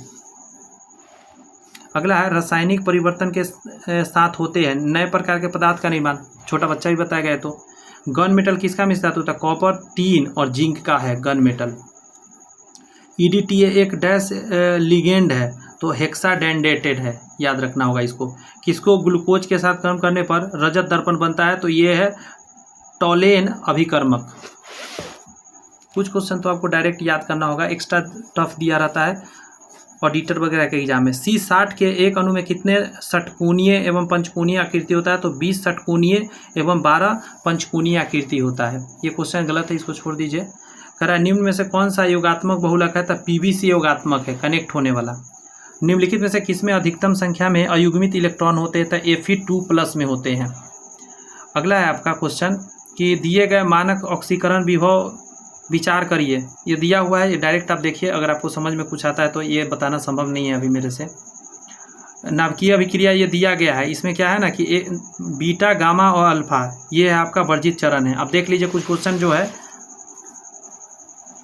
11-12 का एक्स्ट्रा डाला हुआ है, मैं नहीं बता पाऊंगा इसके आंसर, गलत बताने से अच्छा है। आंसर तो ये मैंने सोच खोज के सही मतलब टिक कर दिया है, ठीक है, बट मैं इसका एक्सप्लेन नहीं कर पाऊंगा उतना अच्छे से। यहाँ है ये तो गलत ही था क्वेश्चन, इसको तो हटा ही दीजिए। यहाँ है गैमेक्सिन, डीडीटी और ब्लीचिंग पाउडर क्या क्लोरीन का है, तो पहले भी हम लोग करे हैं। ऑक्सीजन गैस के लिए मोलर विशिष्ट ऊष्मा का अनुपात जो होता है जिसमें कंपन विधि नहीं होता है उसको 7/5 बोलते हैं, ठीक है। केल्विन चक्र में CO2 का प्राथमिक ग्राही कौन सा है, तो RuBN है। अब इसका मैंने सर्च तो करा था बट मैं आपको एक्सप्लेन करके नहीं बता पाऊंगा, आप देखिएगा नेट से सर्च करके। ये न्यूमेरिकल है, आप देख लीजिए अगर आपसे बनता है तो। उसी तरह ये भी है एक एंट्रोपी परिवर्तन डेल्टा एस QReV/T व्यंजक का प्रयोग करने के निकाल सकते हैं। जब पानी एक कांच के बीकर में जम जाता है तो इसके लिए निम्न में से सही कथन कौन सा होता है, तो डेल्टा एस जो है निकाय घटता है तथा डेल्टा एस परिवेश बढ़ जाता है। निकाय घटता है, परिवेश बढ़ जाता है पानी जमने के कारण, क्योंकि उसका क्या हो जाता है, आयतन बढ़ जाता है थोड़ा सा। अगला है रेडियो सक्रिय तत्व का विघटन स्थिरांक इतना है तो इसका अर्धायु क्या होगा, तो आप देख सकते हैं इसका अर्धायु ये होने वाला है। नेक्स्ट आएगा रूबी, ये सफायर क्या है, तो Al2O3 होता है, ये पता होना चाहिए आपको।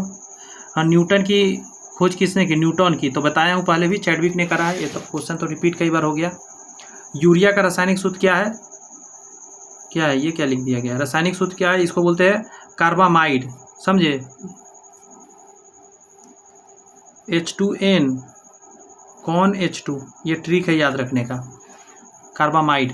अगला है CNG का कंप्रेस्ड नेचुरल गैस, आंसर ये हो जाएगा। यहाँ कह रहा है कि सिट्रिक अम्ल मुक्त अम्ल के रूप में होता है, नींबू के अंदर मुक्त अम्ल है पूरा सिट्रिक अम्ल। निम्नलिखित में से किसका pH मान 7 है, शुद्ध पानी का 7 होता है, बारिश के पानी का भी माना जाता है। कार्बन C की संयोजकता कितनी है, 4 होती है। अगला है जल एवं हाइड्रोजन तथा ऑक्सीजन की परमाणु संख्याओं का अनुपात क्या है, 2:1 हो जाएगा। कार्बन में कौन सा अपरूप कांच के काटने में काम आता है, तो हीरा बहुत कठोर है इसीलिए। रासायनिक दृष्टि से रेशम क्या है, तो प्रोटीन है, रेशम प्रोटीन में टिक करिएगा। आगे है निम्नलिखित में से कौन सा दुर्बल अम्ल है, तो ये जो COOH वाला होता है दुर्बल होता है, CH3COOH एसिटिक अम्ल है, ये नींबू वगैरह में रहता है, हम लोग खाते हैं खट्टा चीज़ में। H2SO4 हो गया, HNO3 हो गया, सल्फ्यूरिक अम्ल, नाइट्रिक अम्ल, हाइड्रोक्लोरिक अम्ल, ये सब बहुत हार्ड है, हाथ तक जला देगा पूरा, एकदम खदका देगा। नाभिकीय संलयन अभिक्रिया घटती है अत्यधिक उच्च ताप पर, ताप अगर कर दिया तो नाभिकीय संलयन घट जाएगा। कौन सा एक तरल धातु होता है, तो पारा तरल है, तो बच्चा ही बताएगा। निम्नलिखित में से कौन सा भौतिक एवं रासायनिक दोनों प्रकार के परिवर्तन के उदाहरण है, तो मोमबत्ती का जलना, क्योंकि पिघल भी रहा होता है तो फिजिकल चेंज हो गया, जो जल रहा है वो केमिकल चेंज हो गया। प्लास्टर ऑफ पेरिस का कठोर हो जाता है क्योंकि केवल H2O के साथ मिलाने पर, पानी मिलाइए तो तुरंत जम जाएगा वो। NH4Cl निम्न में से कौन सा गुण प्रदर्शित करता है, तो ये ऊर्ध्वपातन होता है। अमोनियम क्लोराइड है, डायरेक्ट ये गैस में बदल जाएगा ठोस से। कपूर भी इसके साथ हो जाएगा, नेप्थलीन। जलयोजित कॉपर सल्फेट का जो होता है रासायनिक सूत्र, तो कॉपर सल्फेट तो ये है 5, इसमें लगा दीजिए 5H2O। नेक्स्ट है निम्नलिखित में से कौन सा कोलाइडी विलयन है, तो कोलाइडी विलयन रक्त भी है, दूध और रक्त भी है, कीचड़ वाला पानी नहीं है, साबुन का विलयन भी है, मतलब इसके कण जो होंगे वो जमेंगे नहीं नीचे। अल्फा कण का आवेश होता है तो +2 होता है, याद रखना होगा आपको। अगला है कैल्शियम परमाणु 20 में कितने रासायनिक सहसंयोजक बंधन में बने हुए हैं, तो +2 हो जाएगा। नेक्स्ट है कॉपर ऑक्साइड का रंग कैसा होता है, काला, ये याद रखिएगा, इंपॉर्टेंट क्वेश्चन है। कॉपर ऑक्साइड का रंग काला होता है, बहुत लोग हरा मार देता है। निम्नलिखित में से कौन सा धातु Fe को इसके लवण से विस्थापित कर देगा, तो जिंक कर देगा, क्योंकि इससे ज़्यादा ये रिएक्टिव है इसीलिए कर देगा। निम्नलिखित कौन सा उत्क्रमणीय अभिक्रिया है, तो ये जो लिखा हुआ है इसमें आंसर किताब में हमारे गलती दे लेता है। यहाँ देखिए N2 + 3H2 एरो 2NO3, ये उल्टा अभिक्रिया होता है, इधर से उधर हो जाएगा, उधर से इधर भी हो जाएगा। रासायनिक अभिक्रिया लौह चूर्ण पता सल्फर, लौह चूर्ण में सल्फर मिला दिया, आप आयरन सल्फाइड बन गया, समझे, तो आयरन सल्फाइड बनेगा, ये तो ऑलरेडी दे दिया। उत्पाद इसमें आयरन सल्फाइड है, जो तीर के उधर होता है उत्पाद होता है, शुरू में रिएक्टेंट होता है, बाद वाला प्रोडक्ट होता है। खट्टे दूध में कौन सा अम्ल पाया जाता है, तो लैक्टिक अम्ल पाया जाता है। निम्नलिखित में कौन सा दुर्बल अम्ल है, तो COOH वाला होता है। सॉफ्ट ड्रिंक्स में क्या रहता है, तो कार्बोनिक अम्ल रहेगा, ये है कार्बोनिक अम्ल, H2CO3 रहेगा। अगला है निम्नलिखित में से कौन सा प्रबल क्षार है, तो ये हो गया पोटेशियम हाइड्रोक्साइड, प्रबल क्षार है। हीमोग्लोबिन में उपस्थित क्या होता है, हीमोग्लोबिन में आयरन होता है और क्लोरोफिल के अंदर रहता है मैग्नीशियम। सीने वाले निम्नलिखित किसका अयस्क है, तो मरकरी का अयस्क है। LPG का मुख्य अवयव क्या है, ब्यूटेन है, आपको पता होना चाहिए सब चीज़, बहुत आसान है। कार्बन का एक अपरूप काटने और छेदने में काम आता है, तो डायमंड होता है। CNG का मुख्य अवयव मेथेन होता है, तो बता ही दिया कितनी बार। इनमें से कौन कीटोन का सूत्र है, तो -C और O वाला रहता है, डबल बॉन्ड O। निम्नलिखित में कौन सा एक संक्रमण धातु नहीं है, तो धातु नहीं है तो मैंगनीज हो जाएगा आंसर, समझे? नहीं नहीं नहीं, लेड को मारिए, लेड संक्रमण धातु नहीं। देखिए मैंगनीज हो गया, टंगस्टन हो गया ये, और ये है सिल्वर, ये सभी संक्रमण धातु है लेकिन लेड नहीं है, सॉरी। निम्नलिखित में से कौन सा तत्व अक्रिय गैस नहीं है? तो रेडियम अक्रिय नहीं है, ये सभी तो अक्रिय गैस है, 18 वर्ग के तत्व का है। हीलियम का परमाणुकता कितना होता है? हीलियम का 1 है मात्र, अकेले रहता है। जैसे हाइड्रोजन का 2 है, H2 हमेशा रहता है, उसी तरह हीलियम H रहता है। 68 ग्राम H2O2 में कितना अणु है? तो 12 पॉइंट इतना इतना करके अणु है, निकाल सकते हैं आप। इनमें से सर्वाधिक अणु किसमें है? तो ये सब निकालना पड़ेगा, इसमें है, आंसर मैं बता दे रहा हूँ फिलहाल। रसायन विज्ञान का जनक लेबोजियर को माना जाता है। रबर का सल्फर, रबर को सल्फर के साथ वल्केनाइजेशन करते हैं ताकि ये स्ट्रांग हो जाता है और खिंचाव इसमें ज़्यादा आता है। निम्नलिखित में कौन सा रासायनिक गुण रासायनिक रूप से सर्वाधिक सक्रिय है? तो फ्लोरीन, F इसको बोलते हैं, बहुत सक्रिय है। अम्लगम किसका है? तो पारा से बनता है अम्लगम। एल्केलाइड होते हैं, तो एल्केलाइड क्या होते हैं? क्षार होते हैं जो कि पानी में घुलनशील भी होते हैं। अगला है, इसका भी आंसर गलत बुक में था। चूने का पानी क्लोरीन के साथ क्रिया कर बना लेता है ब्लीचिंग पाउडर।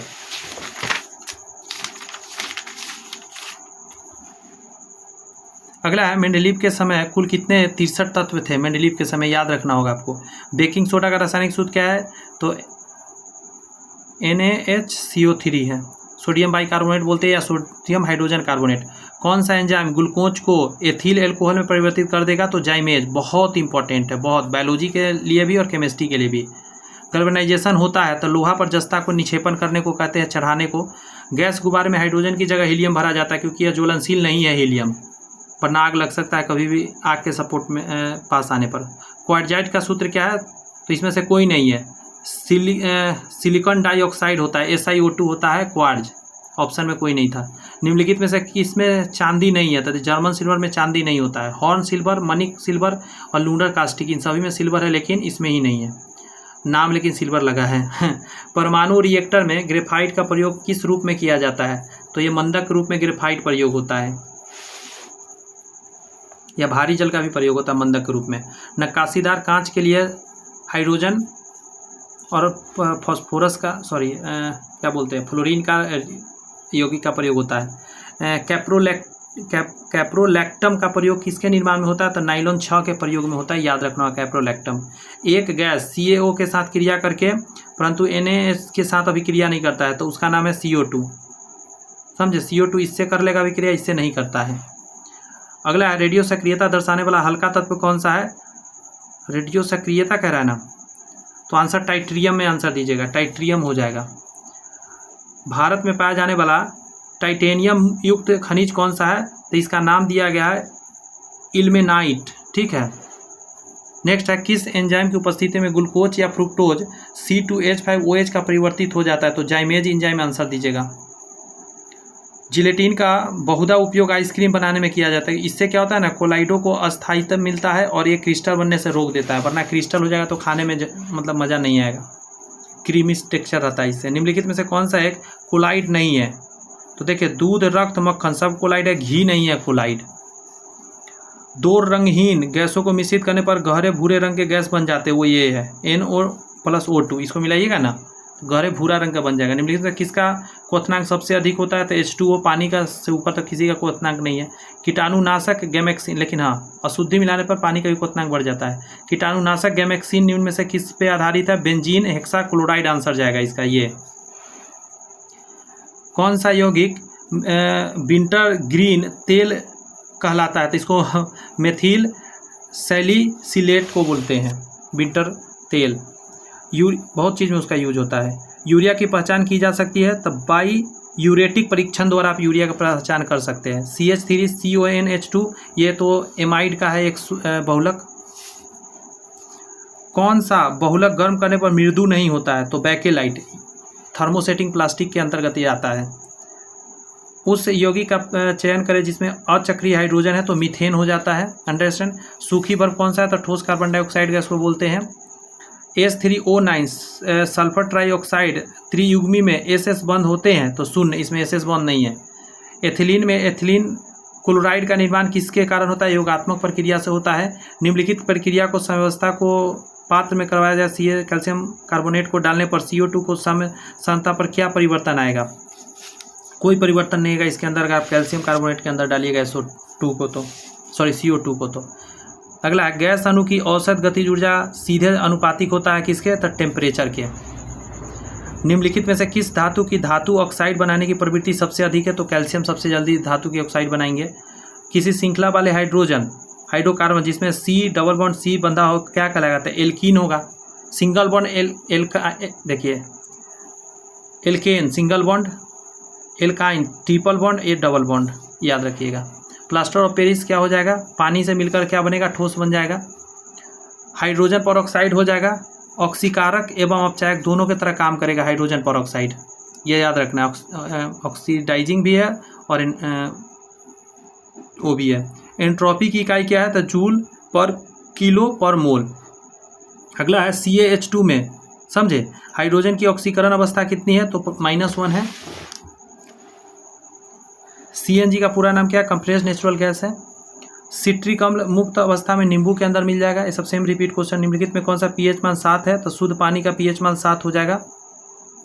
उदासीन विलयन का भी मान 7 हो जाएगा। इन दोनों का आंसर चला जाएगा, दोनों। अगला है कार्बन C का संयोजकता 4 है, ये तो जानते ही होंगे। जल में हाइड्रोजन और ऑक्सीजन का परमाणुक संख्या 2 और 1 के अनुपात में है। H2O है ना, इसीलिए। कार्बन का कौन सा अपरूप कांच को काटने में तो हीरा प्रयोग होता है। निम्नलिखित में कौन सा दुर्बल अम्ल है? तो COOH वाला होता है। नाभिकीय संलयन अभिक्रिया कहाँ होता है? घट जाती है। अगर उच्च ताप कर दीजिएगा तो नाभिकीय संलयन अभिक्रिया घट जाती है। थोड़ा देर का और सेशन बचा है, रिवाइज करा दे रहा हूँ पूरा का पूरा। कौन सा एक तरल धातु है? तो पारा हो जाएगा तरल धातु, यस और नॉट। निम्नलिखित में से कौन सा यौगिक एक रासायनिक दोनों प्रकार की परिवर्तन दिखाता है? मोमबत्ती का जलने में दोनों प्रक्रिया एक साथ हो रहा होता है। प्लास्टर ऑफ पेरिस कठोर हो जाता है जब उसको पानी के साथ मिला दीजिएगा तो। बेकिंग सोडा सोडियम बाइकार्बोनेट होता है, बता ही दिया हूँ, NaHCO3। ये सब क्वेश्चन देखिए कितना बार रिपीटेड है एग्जाम में। अगला है DI मेंडलीव को श्रेय दिया जाता है तत्व का वर्गीकरण करने के लिए, आवर्त सारणी के लिए। बादल या कोहरा किस कोलाइड निकाय में आता है? तो द्रव में गैस का परिक्षेपण होता है। अच्छा, आगे कहता है अच्छा यानी नवीकरण ऊर्जा के स्रोत कौन सा है? तो नवीकरणीय सूर्य हो जाएगा, सबसे बढ़िया। खत्म होगा क्या? नहीं होगा। इस्पात तथा लोहे के जंग में सुरक्षित रखने के लिए उन पर यसद लेपन किया जाता है, तो जस्ता जिंक का किया जाता है। बायोगैस का घटक क्या है? मीथेन है, 60 से 70%। अगला है आपका साइट्रिक अम्ल मुक्त अम्ल के रूप में होता है, तो नींबू के अंदर रहता है। देखिए कितनी बार आप रिपीट है। खुली वायु में कुछ दिनों तक छोड़ने पर सिल्वर में काली परत जम जाता है, वो होता है सिल्वर सल्फाइड। सल्फर के कारण होता है वातावरण के। सौर सेल बनाने के लिए कौन सा उपयोग किया जाता है? तो सिलिकॉन का प्रयोग होता है सौर सेल में। रासायनिक परिवर्तन का उदाहरण क्या है? तो दूध का खट्टा हो जाना, यानी दूध का जम जाना, फट जाना। नाइट्रोजन गैस वायुमंडल में कितने % है? तो 78% है, ध्यान रखना होगा आपको। 1 सेकेंड मुझे लगेगा, आप देखिए अगला क्वेश्चन तब तक।